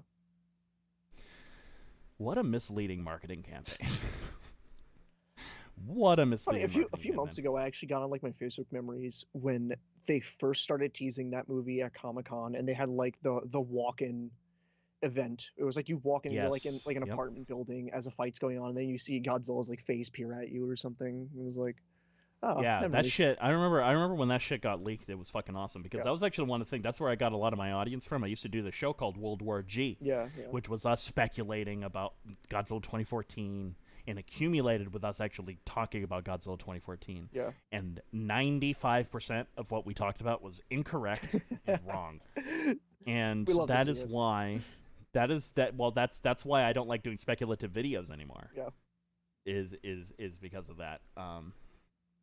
Anyways, in the 2014 tie-in comic Godzilla Awakening, which is or isn't canon in the Monsterverse, isn't that the one where Godzilla takes place in like the dinosaur times, but yet they have sailboats in the background? I have no clue. I didn't read any of those. It's a pretty bad. Yeah, Godzilla was also awakened by the Hiroshima and Nagasaki bombings. And Zazubar, oh, I forgot about him. Zazubar wasn't a fan of that. Yeah, I wasn't either. Okay. Zazubar was an old friend of mine. Not anymore. Oh. He's kind of disappeared off the face of the earth, and good riddance. Yep. Let it lie. Yeah. Let's see. Yongari 1999 says the Daimajin 4K Katawaka releases look amazing. Well, Christ, the Arrow releases look glorious enough as it was, which I believe those are just 1080p downgrades of the 4Ks. So if they look anything like that, I'm happy, because the Arrow videos look so good. Yeah. Daimajin's awesome. Have you seen any of those, Lucas? Which ones? I'm sorry. The Daimajin trilogies No, I haven't. from the 60s. Oh, haven't seen them. The best tokusatsu special effects I have ever seen Oh, okay. is from those movies. Like, the best. I'm always like the Gamera Heisei stuff is always, I always get that too. Like, Well, these were made in 65 and okay. 66. Okay. So these are being made with in tie with the Showa Gamera movies. Okay. Better in every way, shape, and form in terms of their special effects, with the exception of Baragon. Gamera versus Baragon special effects are very good, but that's because they had a ridiculously larger budget for the movie. The Daimajin trilogy benefits from having the monster only being like 25 feet tall. Okay, yeah. And so they could put so much detail in the miniatures, because it's also a samurai film. They're samurai movies. Oh. And Daimajin is a monster, is an angry, vengeful god made of stone. I'm starting to think. I think I have heard of this. I just never. I guarantee you have. Yeah. Akira Ifukube did the music for all three of the original movies. My personal favorite one is Wrath, which is the third one. All three are visually spectacular, and I think the most beautiful kaiju films ever made. Yeah. Like, they just look stunning. But they're very good. That's how I discovered you, Mr. Noyce, was through those World War G videos. Yeah, I figured. Lore. I figured so. I figured a lot of you did. The lore. Let's see. If I made a Daimajin film, it would either take place during the Boshin War, or the Satsuma Rebellion. Those make sense. Those two very important time periods in Japan. So those make sense. Well, Lucas. Hello. Any final thoughts that you have about Godzilla Minus One? I have a final thought about Godzilla Minus One.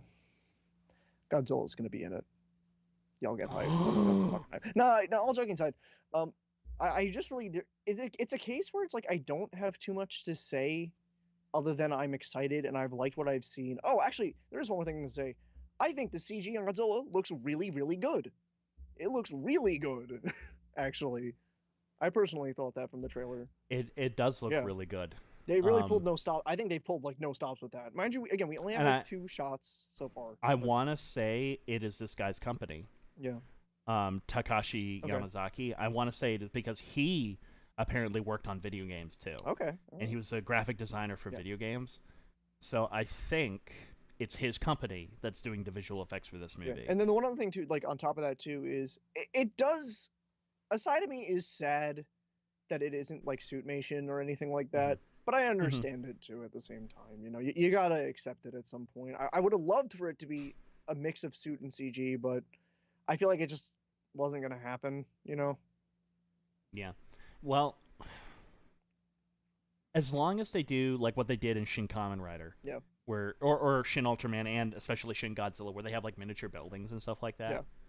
And stuff like that. I think you'll never see in a tokusatsu movie miniatures go away. Yeah, I think that's part of the spirit and part of the genre. Yes, and also I honestly, being completely 100% real, I think it's what looks best. Okay, all right. Would I love to see a Man in Suit movie again? Yeah, yeah, Hell yeah. yeah. But personally, I would want it to be an X from Outer Space remake. I'm down. I'm down. Let's do it. It has to be a suit, and it has to be the same exact design Yeah. Oh no, it can't change. from the '60s. That's movie. like heresy. Yeah. You can't change that. No way. No, you can't change. Gilala has one design. Yeah. Yeah, there's no changing. There's no at all. Shin Galala. There's no -1 Galala. There's It's no- just Galala. Oh, that's what Hideaki Anno's next movie should be: is Shin Gilala. Shin X from Outer Space. Shin Gilala. Oh Yeah. my god. I would want, and it's just a shot-for-shot remake Yeah, yeah. of the movie too. Yeah. Let's see. Did Akira Ifukube simultaneously have contracts with Toho and Daiei? Akira Ifukube never did have a contract with Toho or Daiei. Oh. He was a hire by he was same with Masaru Sato, the other big composer in Japan at the time.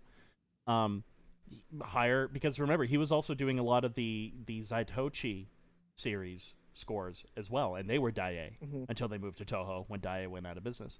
He was just whoever paid him money. And it just happened to be that Toho tended to pay him more money than any other studio, so he tended to work with Toho.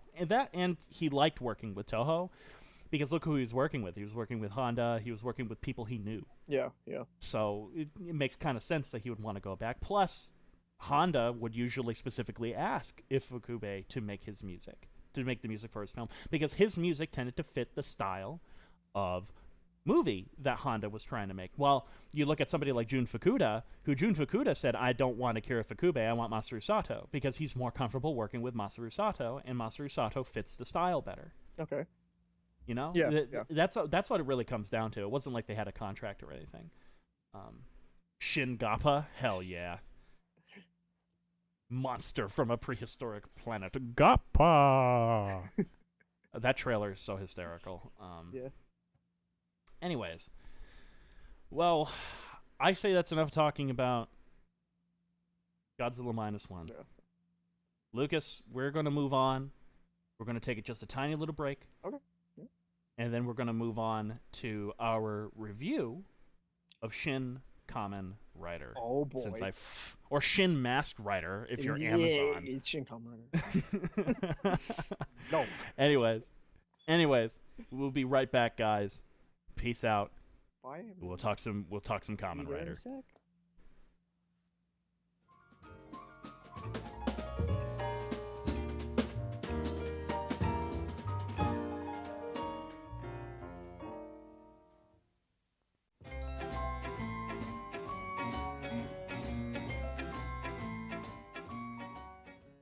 And welcome back. Right now, I'm Adam, and right now we are going to be talking about Shin Kamen Rider. Oh, yeah. Since I wasn't able to see this in theaters, we're going to give our thoughts about Shin Kamen Rider since now it's out on Amazon.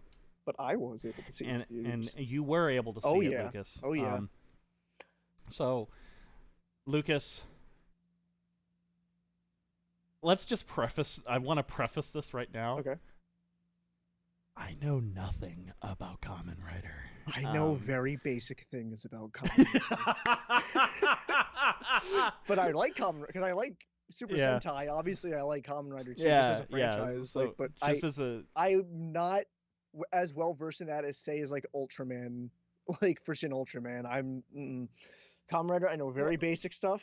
And even like my two favorite series are like much later ones. Specifically, I'm talking about Kamen Rider X8, that's the video game one, and then Kamen Rider Build, that's like the model kit one. Like, I had no idea about like how the hell I didn't even realize he was a grasshopper. Oh, I thought that I knew because the early rider, a lot of the early riders are bug based. I knew that. Yeah. Um, Well, I knew that they were bug based, but I literally thought they were just men dressing up in that. I didn't realize that they were like augmented. And like, see, this is the aspect where is I don't know if this was a thing added to Shin Kamen Rider or that's just established in the original show too. I actually don't know. Yeah, that's just it. But I, so let's just give a non-spoiler basic thoughts of Shin Kamen Rider right from the get-go. Lucas, let's start with you, you lucky son of a bitch, because you got to see it in theaters, and I'm so envious of you. Now, there is one thing I don't want to say about the theater experience because that goes into spoiler territory, but I love seeing stuff like this in a theater because it's just you don't like. Actually, I shouldn't say that because I'm part of AMP Facebook. Shit, but Oh, I put the wrong one up. I'm no, sorry. it's all good. It's all good. Sorry. No, so I'm getting sidetracked. I'm sorry. So I love whenever we get the releases of these and seeing them in theaters. One, to just support it, and two, I'm seeing Shin Kamen Rider in a movie theater. Like, come the fuck on, that's fucking awesome. But the thing is, I also appreciate now that it's like I remember saying this actually after I left my screening of Shin Kamen Rider. I'll get to my point in the movie. I swear to God. Um, I kind of realized I'm like, this isn't really that rare anymore, and that's nice because it really, honestly, we get so many like Japanese release movies now here, and I really am happy that theater companies have embraced that. So I wanted to segue that with a little bit there, but the movie as a whole, I mean, I thought it was sick. I thought it was awesome from start to finish. I'm very with this kind of stuff. I'm very easy to please. I won't lie. I'm very straightforward and like, I think this is sick. The fucking fights are awesome and stuff like that. I think the story was pretty good for the most part too. I love Anno. I don't think this was like super his like top work, but I don't mean that as a bad thing. It's just I feel like this isn't as nuanced to say as something like Shin Godzilla.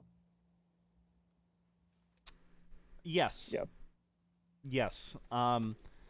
As somebody who knows, literally, I know a lot more about Shin Kamen Rider. I know a lot more about Kamen Rider now that I've watched the movie and I've sort of studied it a little bit because I was like, what does this mean? Yeah. Oh, they just name dropped this. What is this? Oh, okay. Yeah. I still haven't seen any of the shows. The only thing that I really know about Kamen Rider is Starfish Hitler from Kamen Rider X, and that thing is awesome. You know what's funny about that? That actually, because I had a nice experience after I saw the movie. We ended up chatting with some people outside of the theater, and that Starfish Hitler did get brought up in conversation. Good, because Starfish Hitler is the greatest thing ever created for any tokusatsu thing ever. It was awesome. Yeah. I just love how the first theme, Hitler! Just like, this is great. But okay, so I went into this movie with high expectations. One, because it's Hideaki Anno. Yeah. And in Hideaki Anno, I trust. Yes. And this film was no exception. I thought it was a very good movie. I loved how this movie just punched you in the face with an action scene right from the get-go. Oh yeah. And a good one at that. Yeah. And I really enjoyed this movie. Visually, I thought it looked great. Mm-hmm. I loved the experimentation with low quality cameras and camcorders and iPhones and stuff. I really liked that. We'll get into that a little bit more later, but I thought it was a very solid movie. I'm not going to lie. I think I enjoyed this, which is funny because I don't really know too much about Kamen Rider. I liked this more than Shin Ultraman.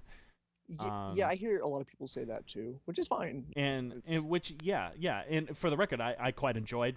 You and I did an entire video talking about Shin Ultraman, and I enjoyed it quite a bit. I just think this movie had, and I think this is the thing that sets it above Ultraman, is I think Hideaki Anno is a better overall director at pulling out performances and making very specific decisions.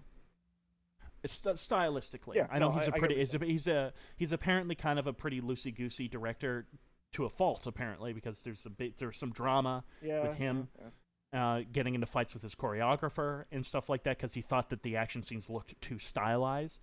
He wanted them to look more visceral, but he wasn't very specific on how, which is a problem when you're a director. Yeah, you need to know it what really you want. is. Like, yeah, and personally, I think a lot of people blew that up because like some people were saying it was domestic abuse. yeah, well, I mean, was comparing it to that. Of course, people. And I'm like, no, it's not. To me, this just sounds like a typical film set. Yeah, it's the people who blew it up to me are like, I remember this story when this story came out. To me, the people who blew it up were like the people who don't know how the behind the scenes, the nitty gritty of movie work, and just like right. And I got a couple, and I said this on the video too that was really talking about it, and I said I don't think you guys realize how making a film works. Yeah, I agree with and I think a lot of people are so used to the sanitized version that like Disney puts out, it's like, where it's all sanitized and stuff like that. And I'm like, no, it's not. No. Usually, making a movie is hell. No.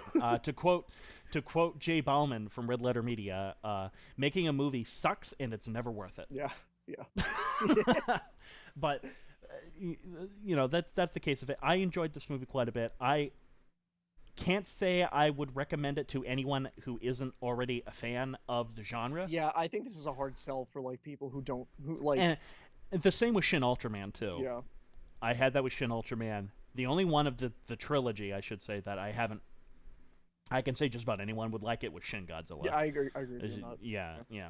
I think that's and I think a lot of that comes down to the style of the movies too. Because Shin Godzilla is a movie, while these are shows being adapted into a 2-hour-long movie. And I think both Shin Ultraman and Shin Kamen Rider embellish that because they, for a while, feel like just multiple episodes that are strung together to make a coherent plot. Strung together in a compilation. I mean that as a compliment too. I don't mean that actually is a bad thing either. I don't want it to come. I have mixed feelings about this, and I had mixed feelings about that with Shin Ultraman as well, because this is essentially the first 4 episodes of Shin. I'm always going to say this is essentially the first 4 episodes of Kamen Rider. Kamen Rider. There you go. Combined into one movie essentially, and it feels like that. Yeah. It does feel like that. So from this point forward, I want to say spoiler alert. Okay. If you haven't seen it, it's only been out for a little bit on Amazon. It is on Amazon Prime. If you have Amazon Prime, do go out and watch it. But from this point forward, spoilers. If you watch it on Amazon Prime too, it's specifically under Shin Master Rider, not Kamen Rider. Just so you know, to search for it. Fucking gay. Adam. Adam. I'm just gonna bleep that entire thing. Beep, beep, beep. Want to see the uncensored version? Watch the live stream. Yeah. So spoilers. The big thing that I really liked about this movie is that despite me not knowing anything about Kamen Rider, I was able to follow what was happening. Yeah, I agree with you. And I think that's a big thing that I was worried about going into this. I was so afraid that I'm like, am I not going to know what's going on because I don't understand the references and stuff like that? Because these are reference movies galore. Yeah. And not the case. I was able to follow what was happening. It was confusing at points, but I think very deliberately so. And I was able to follow what was happening. And to me, that is the sign of a good movie almost immediately, is despite not knowing anything about the franchise, I was able to follow. I think especially, too, because the opening of Shin Kamen Rider is so immediate. It is the definition of immediate. Like, yeah. I honestly feel like most of the trailer stuff is like that first scene. Like, justifiably, because I'll be completely honest with you, completely real. I don't think any action scene in this movie lives up to that first 5 minutes of this movie. It was so good. I love that action scene so I love much. The fucking, like, I think we said this to each other when that trailer first dropped. The fucking shot where he grabs 2 of the guys' heads and slams them to the ground, and blood just fucking scatters all over the place. Because that's something I was not expecting, was the amount of gore in that. It was glorious. Yeah. It was wonderful. So yeah, I will say this, is that aesthetically, I think this movie is astonishing. Like, I love how this movie looks, both how it's shot, how it's edited, how it's paced, or at least the action scenes, how they're paced. I thought it was great. In fact, I would actually argue, I think the action in Shin Kamen Rider is better than Shin Ultraman. I think a lot of that has to do with the style, because these are just regular people versus giant monsters. I agree with you that completely. I think it kind of had to be because of that alone. Like, there's not the scale to do. These are like people-sized characters, so they can go more intense with it and more. And like, that's also just Kamen Rider as a whole. It's intense, like dynamic posing and kicks and stuff like that. That's crucial. Like, you need that. Yeah, like for Kamen Rider. Like the Rider kick is iconic. Like, that's absolutely it is. And like, I even knew that even before watching this. I was like, exactly. Kamen Rider, that's what I said. That's the what Rider kick is like one of the most iconic moves in the series. Yeah, and I mentioned it a little bit earlier, but Anno clearly wanted something a little bit more raw with the action sequences, and you get that. That comes across because there's the way how the action is cut, and the fact that they use GoPros and iPhones in particular to get these like wicked wide-angle shots. I don't mean to interrupt you, Adam. I will mention, when I was watching the movie, I was thinking of you when those scenes came up, because I remember we talked about that too. Yeah, I was thinking. We did. We talked about that. I kept it. I was thinking. For the record, I was thinking of you when I was watching this movie. I was like, yeah. I was like, I miss my buddy. Yeah. I miss my tokusatsu buddy Yeah. for all these. I love Um, you. yes, but it's very good. Like I Yeah. was looking at the camera work. The camera work, and this is why I mentioned earlier, Ryeri Kitamura, who directed Godzilla Final Wars.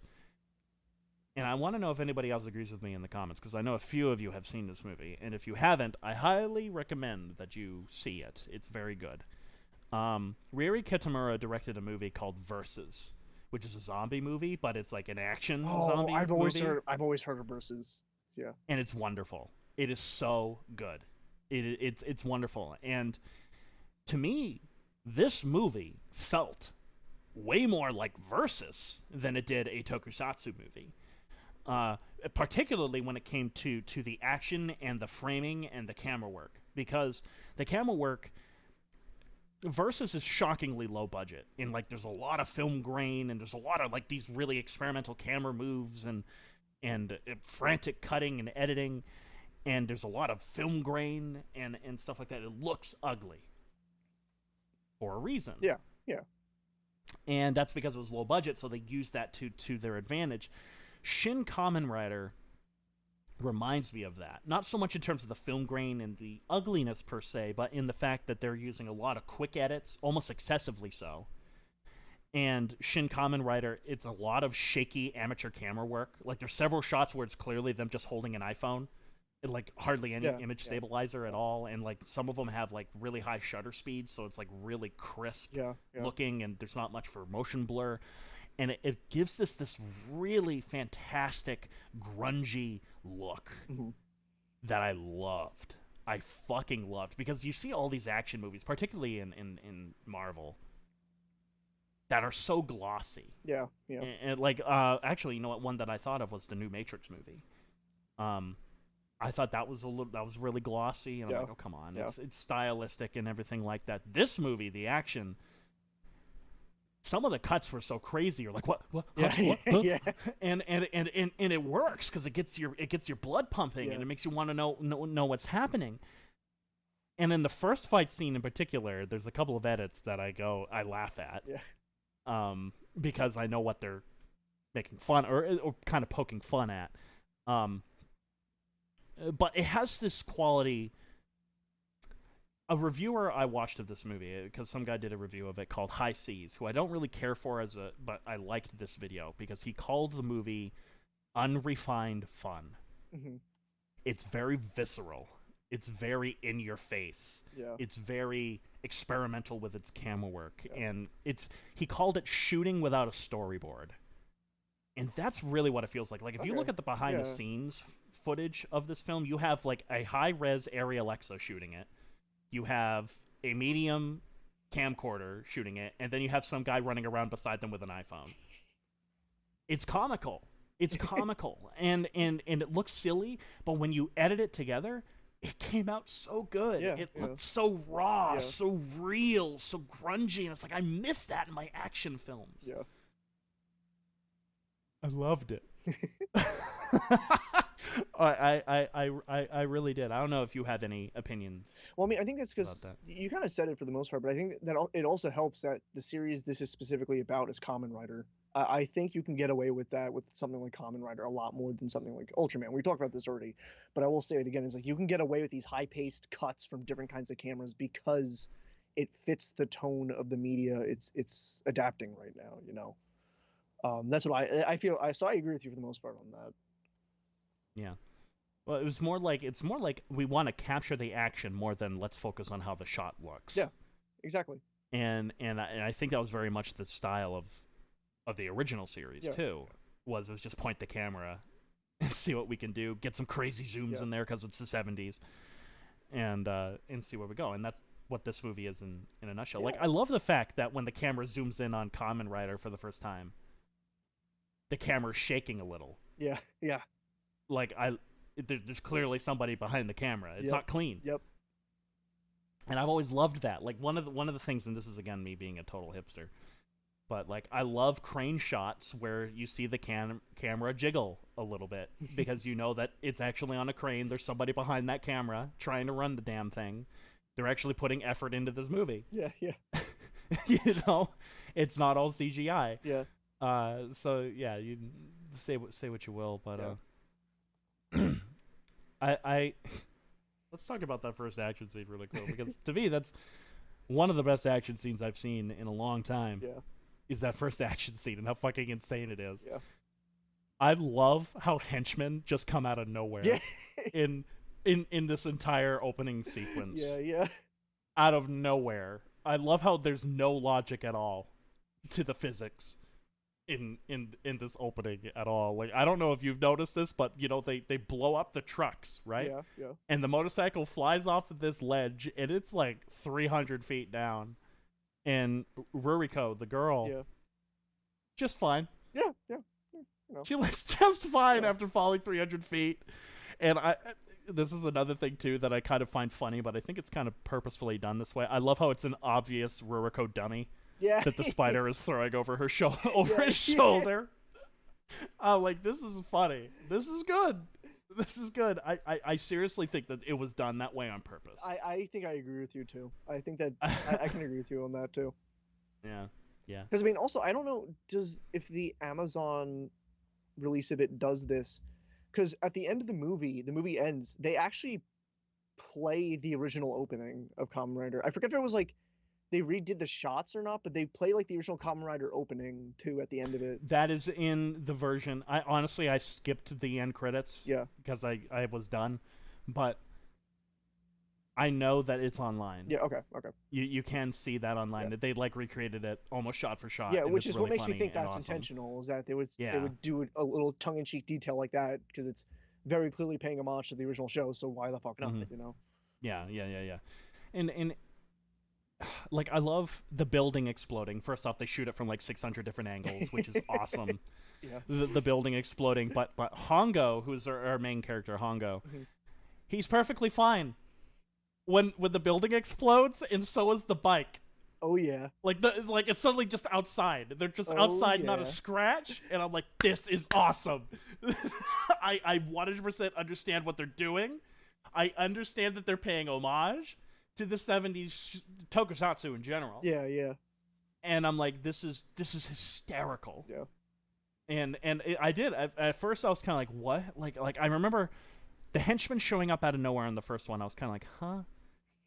And like Ruriko being fine. I'm like, that's shoddy editing. And then the building explodes and he's fine. And I go, I got you. I got it. And then I was fully on board when the next time we see the spider augment, and all of a sudden he's got like 20 guys around him out of nowhere. That was the moment I'm like, I love this. I understand. This is awesome. But it was hysterical. Like I was like, what? Huh? It was a slow evolution. I fucking love this. But you know, there's also several cases towards the end of the movie where the fight starts indoors and then suddenly jump cuts and they're outdoors. Yeah. Yeah. You know, this movie is full of that. But I'm like, I want to say the original Kamen Rider show is too. Yeah. No, I know, believe so I'm it. like- Honestly, it seems like that would be an intentional decision they made with it. Like. This is almost like, and hear me out. It's almost like if Quentin Tarantino made a tokusatsu movie. Like in terms, maybe not in terms of the writing, but in terms of No, I get it. I get what going balls to the wall in terms of style over Yeah, substance. I get what you're saying. Yeah. you know. Yeah. I mean, to me, an example of style over substance was that entire. It was like the motorcycle fight before the final fight, where there was a bunch of like grasshopper augs and like they're fighting. That I think that's one of my favorite action sequences in the movie. Actually, I thought that. Oh, really? Because I like that one a lot. I didn't really care for that. I was like, okay, come on, move on. I want the fight with Hongo and the other guy versus the butterfly og. Oh, yeah, that's yeah. what I want. That's what I wanted more than that. But I was like, okay, this is cool. I love the fact that you have the Kamen Rider theme because I even knew the Kamen Rider theme. I didn't know that, and it was a lot of fun. Because I want to comment something about the final fight in this movie, where it's Hongo and I forget the name of the second Kamen Rider. Give me a second. I can tell you. Might have it here, actually. It is Ichimoji. Ichimoji. Was yes, the second, Ichimoji. So when they're fighting the butterfly og, who's like the true villain of the movie, what I love about that fight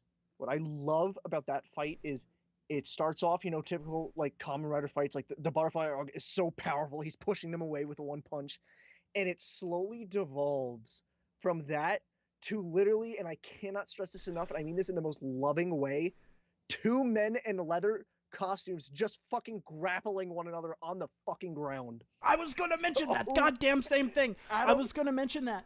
When I saw this in theaters, I literally, in my brain, I was just like, oh, please have some random person walk into the movie when it's just these two guys in their leather outfits grunting and fucking grappling one I another. thought it worked. I thought it. I agree with you.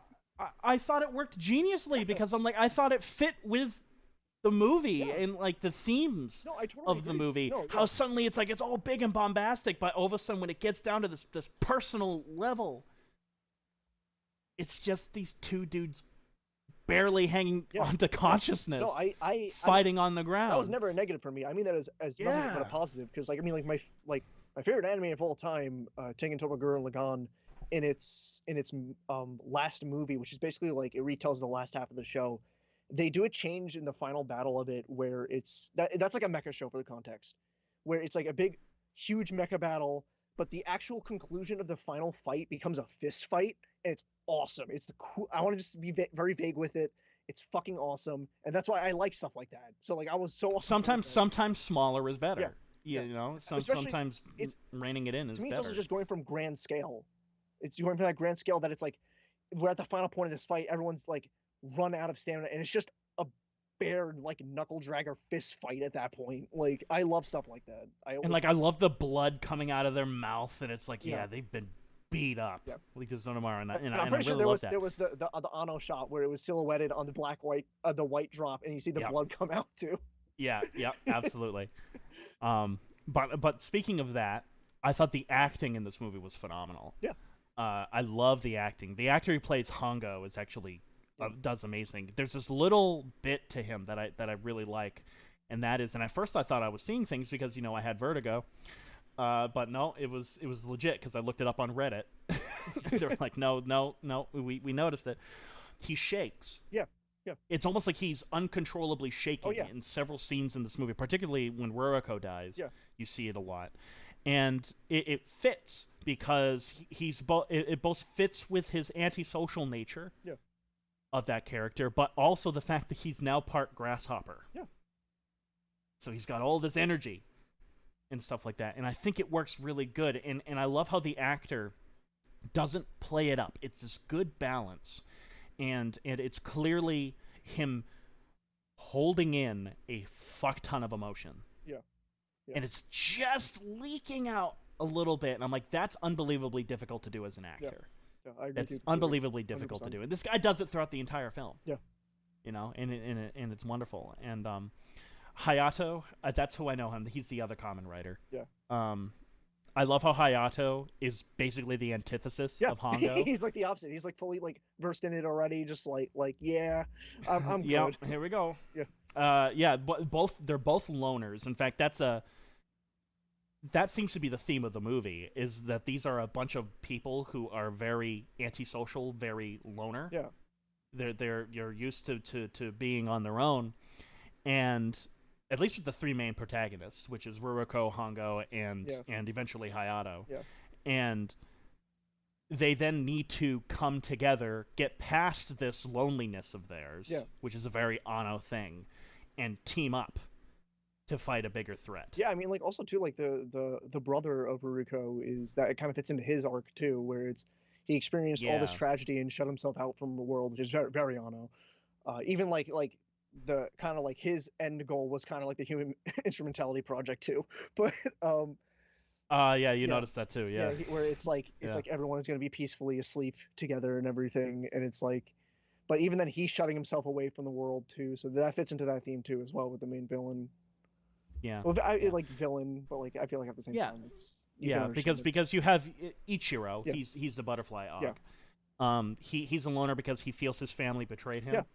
And Shocker to an extent as well. Like Shocker has kind of indoctrinated him into thinking that his family betrayed him when really they weren't. But it looked like they were. So it's easy to kind of see that this is why he thinks the way that he thinks. Ruriko is emotionally stunted from a loving but overbearing dad. is what I got out of that. Yeah. Because there's that scene where she said, "Sorry, I'm being so picky, but I just wanted to be pampered for the first time in my life." Yeah, yeah, And I kind of liked that moment. yeah. I do too. Just a little human moment.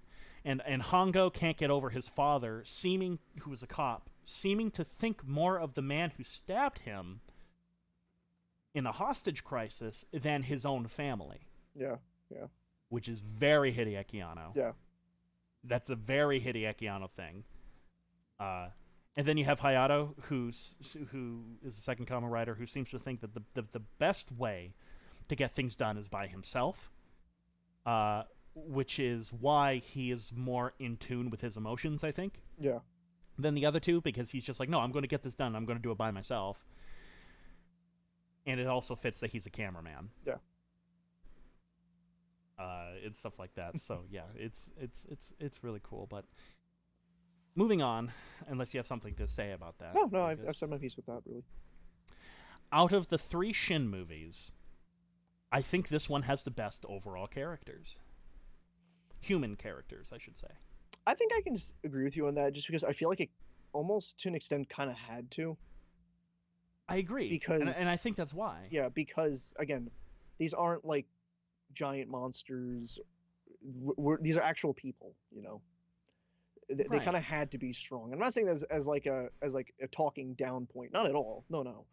I'm saying that as more as a compliment, because yeah, these feel like people. You know, they feel like actual people. They needed to. Yeah. And totally. and that's actually what I mean. It was like they weren't too on the nose with their messaging like Shin Ultraman. This wasn't like some grand theme to talk about humanity as a whole. No, it's a very personal story.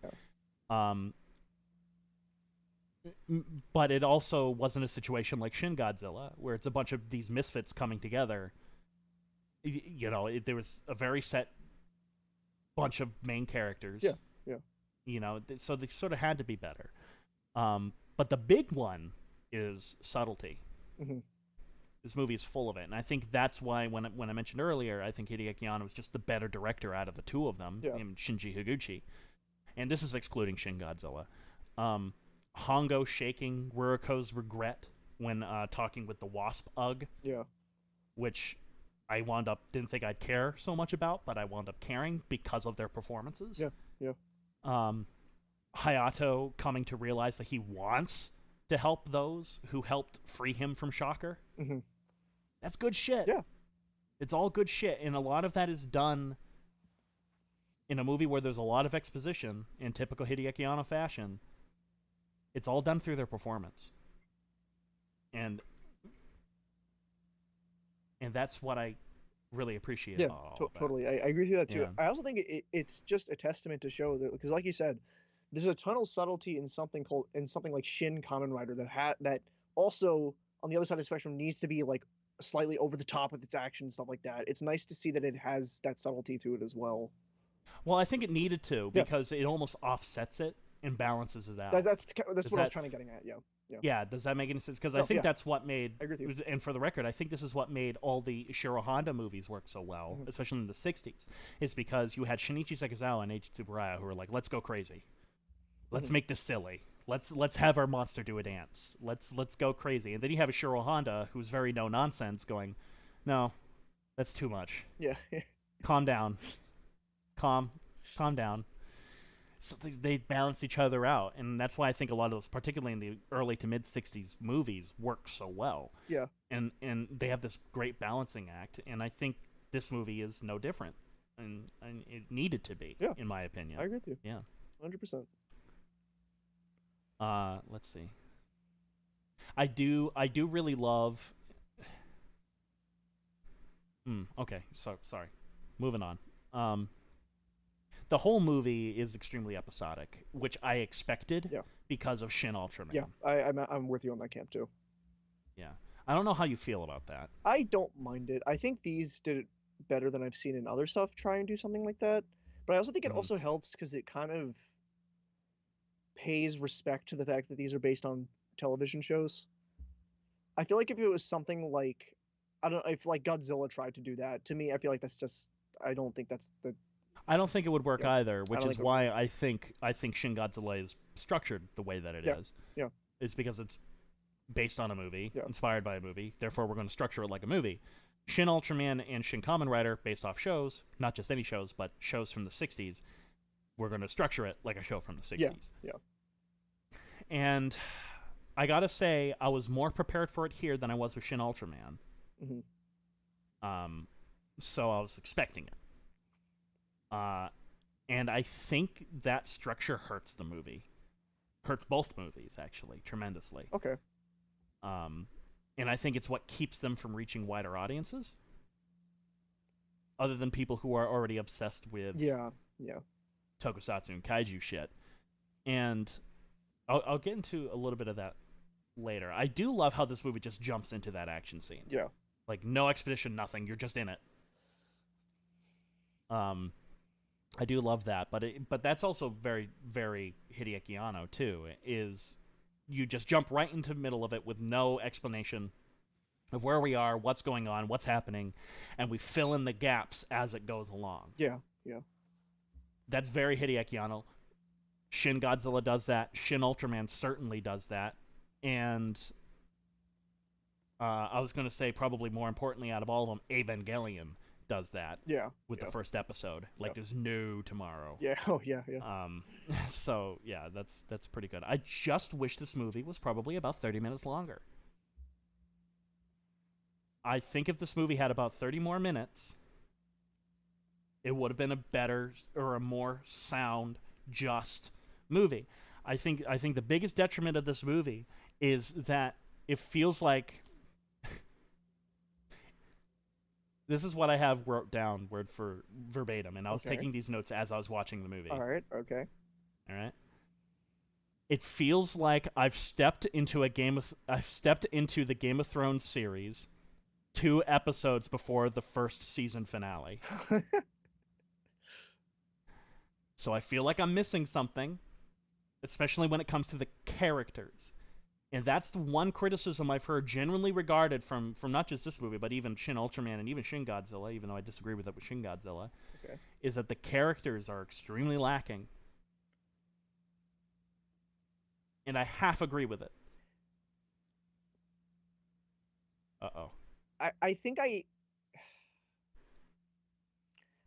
can agree with that with Shin Ultraman. I don't think I can agree with that with Shin Kamen Rider, truthfully. I think there's enough character in Shin Kamen Rider where I can get to know them a lot more compared to like Shin Ultraman. Well, there's less characters, which helps. True. A lot. This is a much more personal story. Yeah, and I think that's what helps elevate the character aspect of Shin Kamen Rider over Shin Ultraman. Because I would have loved another 30 minutes just because it's another 30 minutes. But I never felt like the movie overstayed its welcome at all. And there was never a point where I felt like it was losing something because it didn't have an additional 30 minutes or vice versa, you know? So I'm not sure how I feel entirely about that. I think it's actually a pretty good runtime, and it does everything it needs to in its runtime.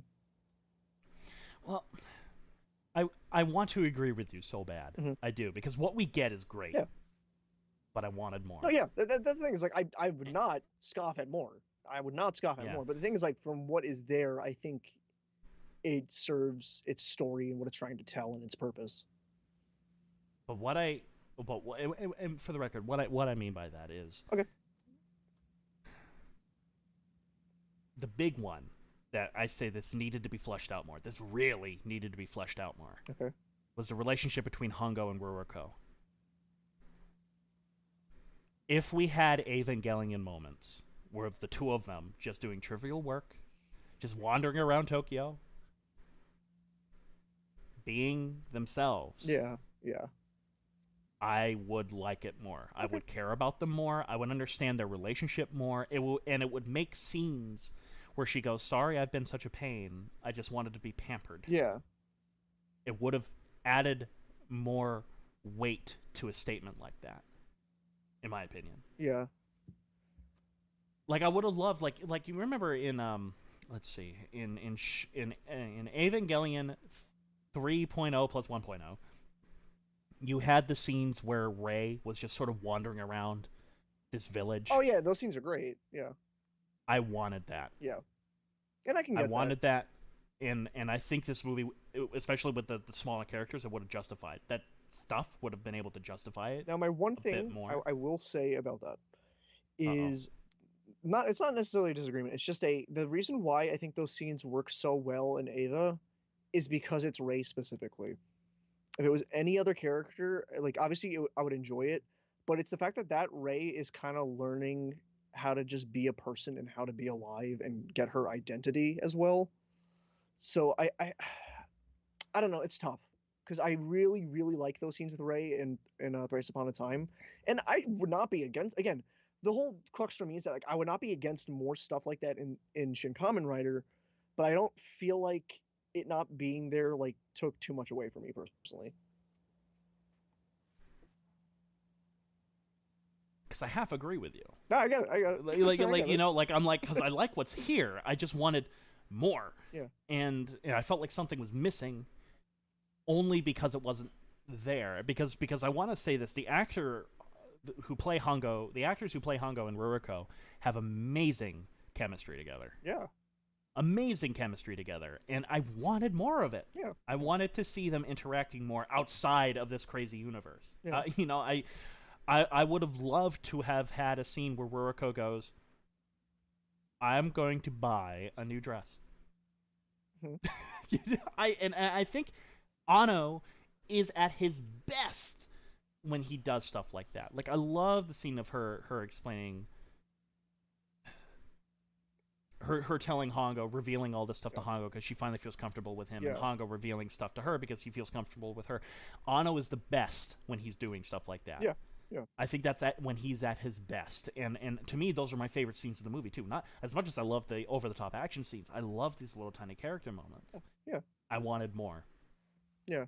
I wanted a little bit more because I think if we had a little bit more, it would have had more weight to her Yeah, death. I totally. And it certainly would have had more weight at the end with Hayato. I think he was the other one. With him taking up the Kamen Rider mask. Yeah. Kind of deal. And also would have added more weight to Hongo's death. Yeah. As well, I think, especially with him dying with Ichiro. Yeah. Yeah. We would have had more with that. But you know, it's let's see. Yeah. So there. That's what I had to say about that. Yeah. 3 minutes longer. If we had Evangelion, just catching up. It's all good. All good. I got The it. actors have great chemistry. Yeah, I just would have used these 30 minutes to better flesh out these characters a little bit more. Yeah, no, I flesh think them out. that's a good. Yeah, I think that's fair. I totally. Because right now it sort of feels like we have some really steep peaks that we're trying to climb over. I think if we had that extra 30 minutes, it would have rounded them out just a little bit more. Yeah. It would have made the journey a little bit more easier to swallow. Yeah. In a way. Yeah, to flesh these out because it would have used that to also, you could have used that time, I think, to better flesh out this universe and give more. I want to know what Shocker's impact is on everyday life. Yeah, And what's that doing that's the one and bone stuff I like will that. mention, because I feel like it's kind of because Shocker isn't really resolved. No, It Shocker still isn't resolved exists. at all. It still exists is- in the world. Like, I guarantee you have not seen this movie, but this movie, actually, Shin Kamen Rider, reminded me a lot of two things. One is it reminded me of the movie Scanners, which is where that famous head explosion comes from. I have not seen Scanners. Where you see the, yeah. I know the head explosion, but I have not seen Scanners. It's so good. It's a really good movie, but something that's kind of weird on it is the company that's developing these scanners, these people. Yeah. It's sort of unresolved as to what is their purpose, what was their goal, like what were they trying to do, and what was their impact on society. Yeah. That's one thing where this movie was lacking. This movie feels an awful lot like Scanners. Yeah. Like if you watch Scanners, Lucas, you'll be like, oh, that's the plot to Shin. Shin that also Kamen reminds Rider. me of like something like, I mean, before all like the later stuff came out, like Weyland Yutani from fucking Alien. Yeah. Like before, like obviously the other movies came out, but it was just kind of like an Alien alone. It's just like, why? What does this company want with this? Like, yeah, and I would have liked to have seen that company's impact on everyday society. That would be cool. Like, how did they become so big? There has to be a reason why, and I would like to have seen why. instead of just getting a 5-minute info dump. It's also important to note that the head of Shocker is now just an AI in this universe. It's not like a person now. The head of Shocker is an AI because the original, I think it's like the original like creator like killed himself or something during the movie. Yes. Yeah. Yes. Yeah. Yeah. It's kind of weird. Yeah.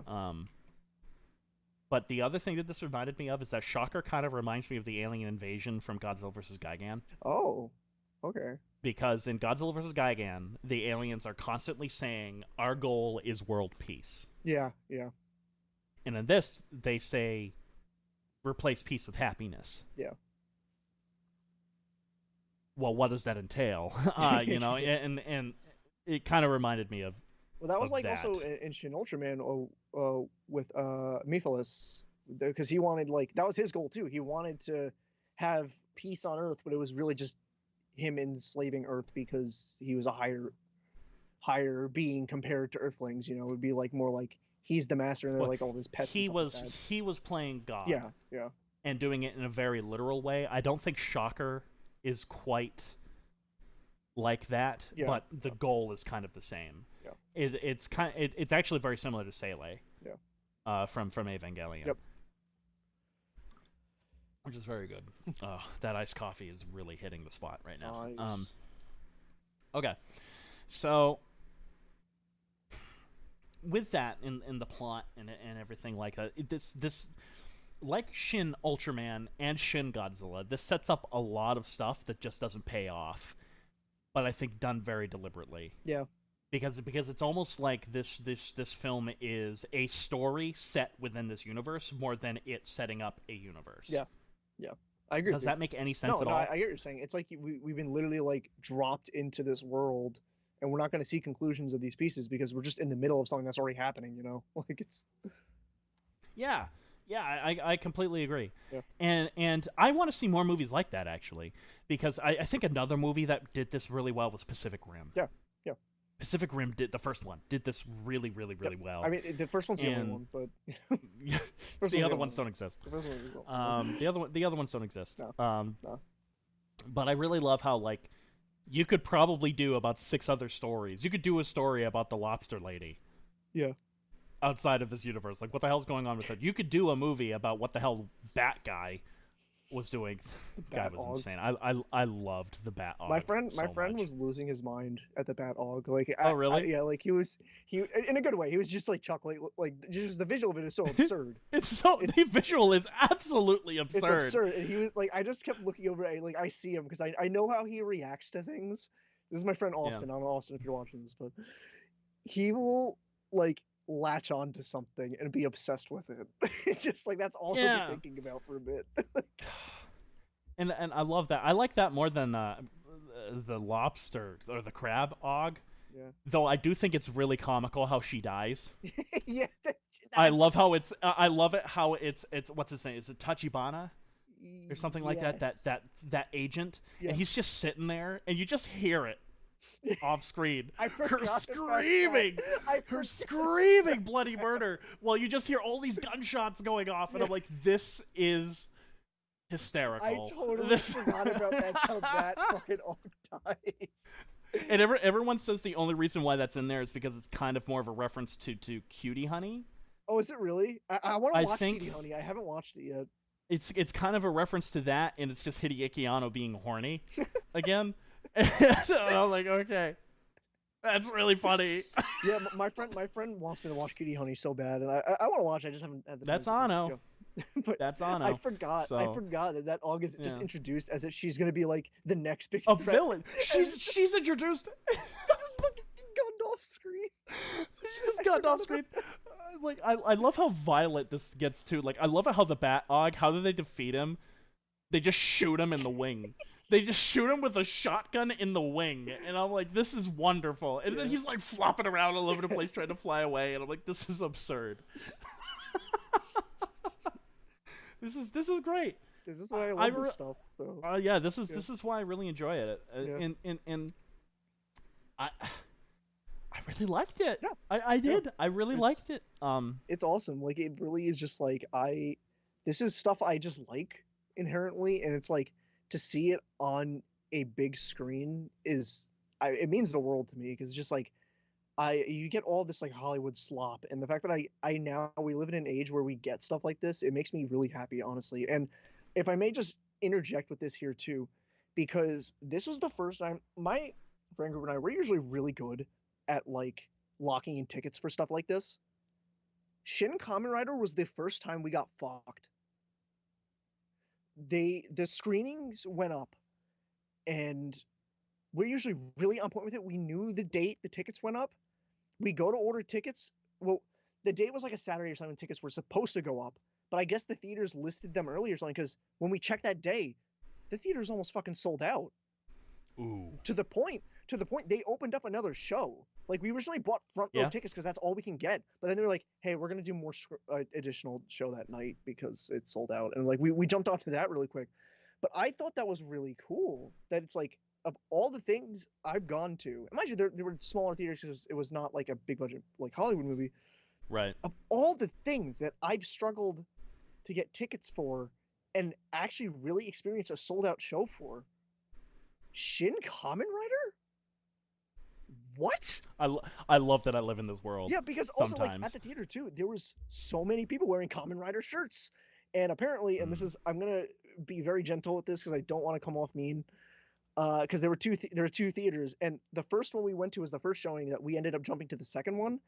Apparently, in that first theater, because we actually ran into friends who were seeing it too, that was separate apart from our group.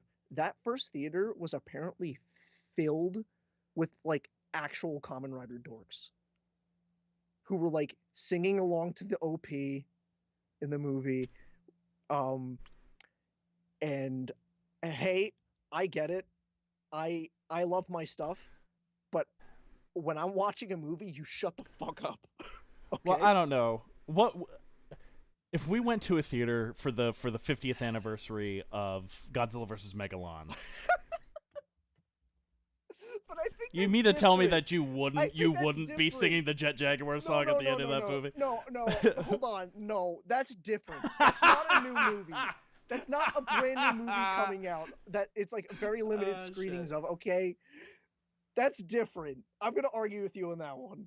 All right. I do agree with you. Because I have that with Star Trek. Yeah. Pretty bad. But But like even I'm saying that, but even then I'm thinking about it. Like I'm saying that, but also I'm glad we had something like that because, again, Shin Kamen Rider was the one that was Oh, yeah. both were sold out. yeah, like I'm like That's I awesome. expect that. I certainly expect that with Godzilla, and Yeah. I certainly would expect that with Ultraman, two very popular characters. But Kamen Rider? No, Kamen Rider was because I went to the same theater for Kamen Rider Yeah. that I did for Ultraman. Kamen Rider was did way more business. I was shocked. Oh, really? Yeah. Okay. I mean, Nice. up at different sets of showings and shit. Like it's like they didn't do that for Shin Ultraman. Nice. Yeah, like Okay. I was shocked. I really genuinely I was shocked. Well, they weren't expecting. I remember this. They weren't expecting Shin Godzilla to be as good, to do as well in terms of numbers either. Because I remember it was supposed to only be a week, and they extended it to I think a month. Yeah, they opened up another week. Yeah, or something like Yeah. that, because it did good business, and I was like, okay, yeah. so that makes sense. But Shin Kamen Rider, I'm shocked. I'm shocked. Me too. I was in the moment. I was shocked, and like also it was a small moment. Say, We were just like well, a bunch of people were hanging out.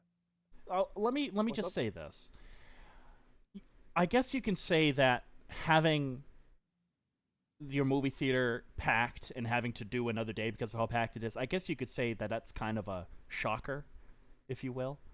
Oh, you! I see what you're doing.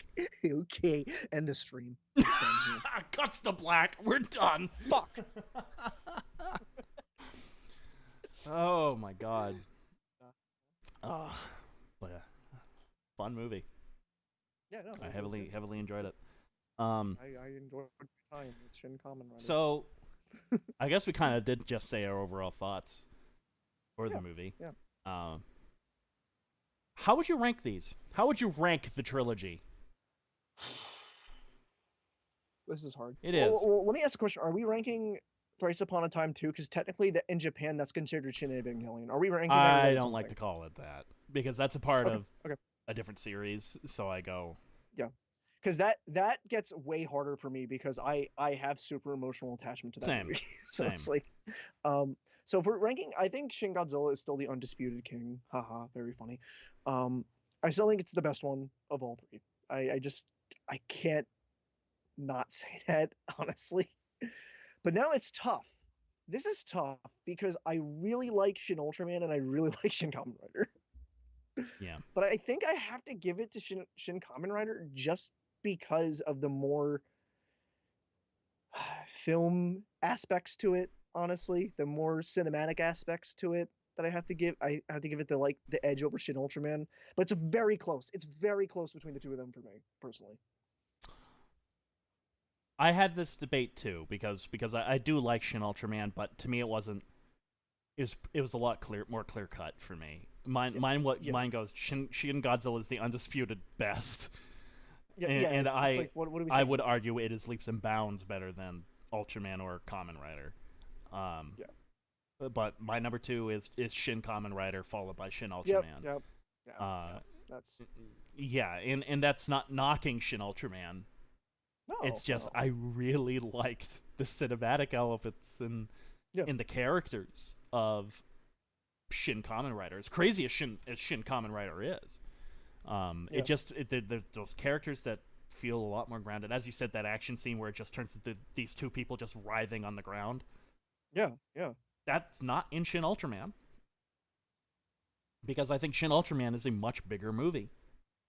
Yeah. And it is gods and aliens and the end of the world. And what's Yeah. Shin Kamen Rider? Oh, it's a business. Uh, It's a business that has world domination in mind, but they're not there yet.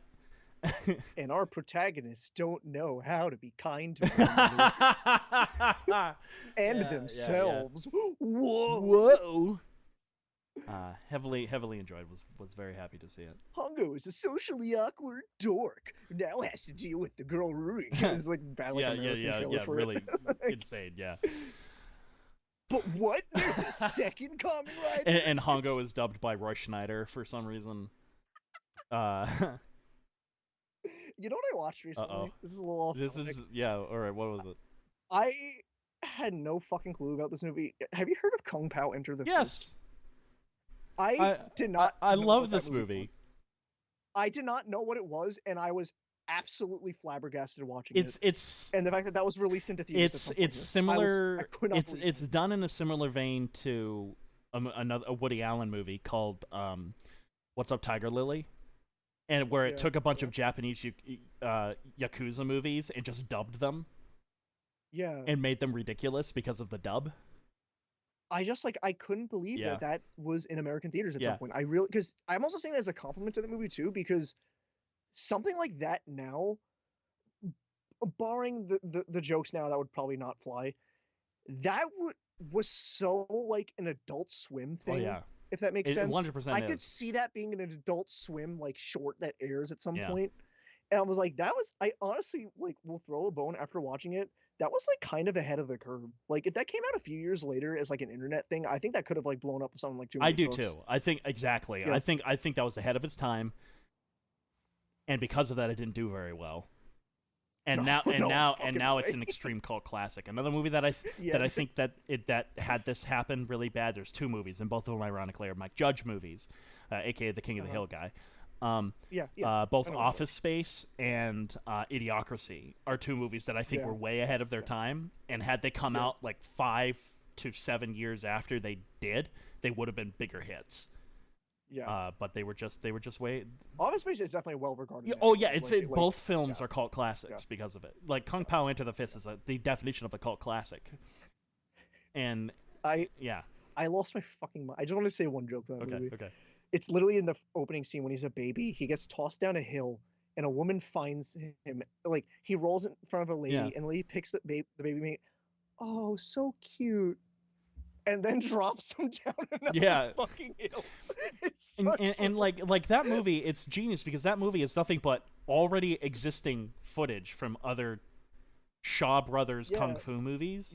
yeah, It just like, re-edited and dubbed. it just made It's so absolutely funny. fucking crazy. There's literally a scene in the movie. My friend and I, we lost our fucking mind there's a panning shot, and there's just a weird CG monster for like 3 seconds. Yeah.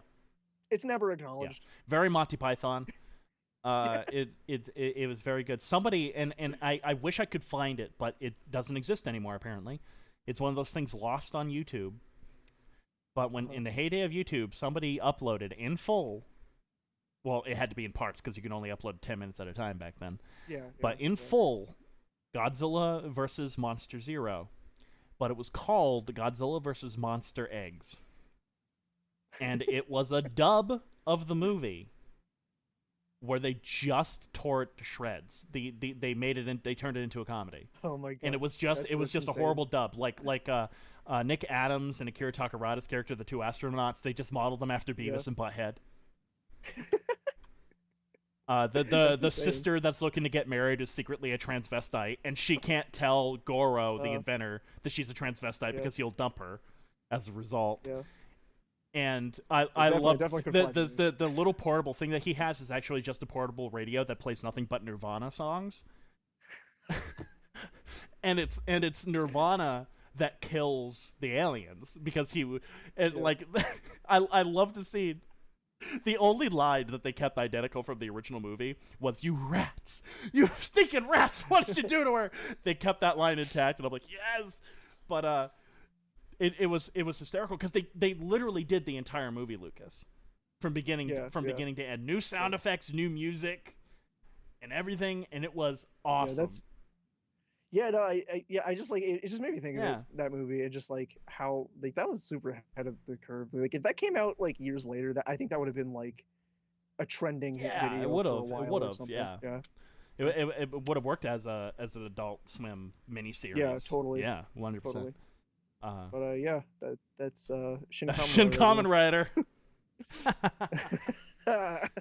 All right, let's. Unfortunately, we don't have time to get into the Gamera stuff, but we might be able to talk about. By the time we meet up again, probably that show's going to be out anyway.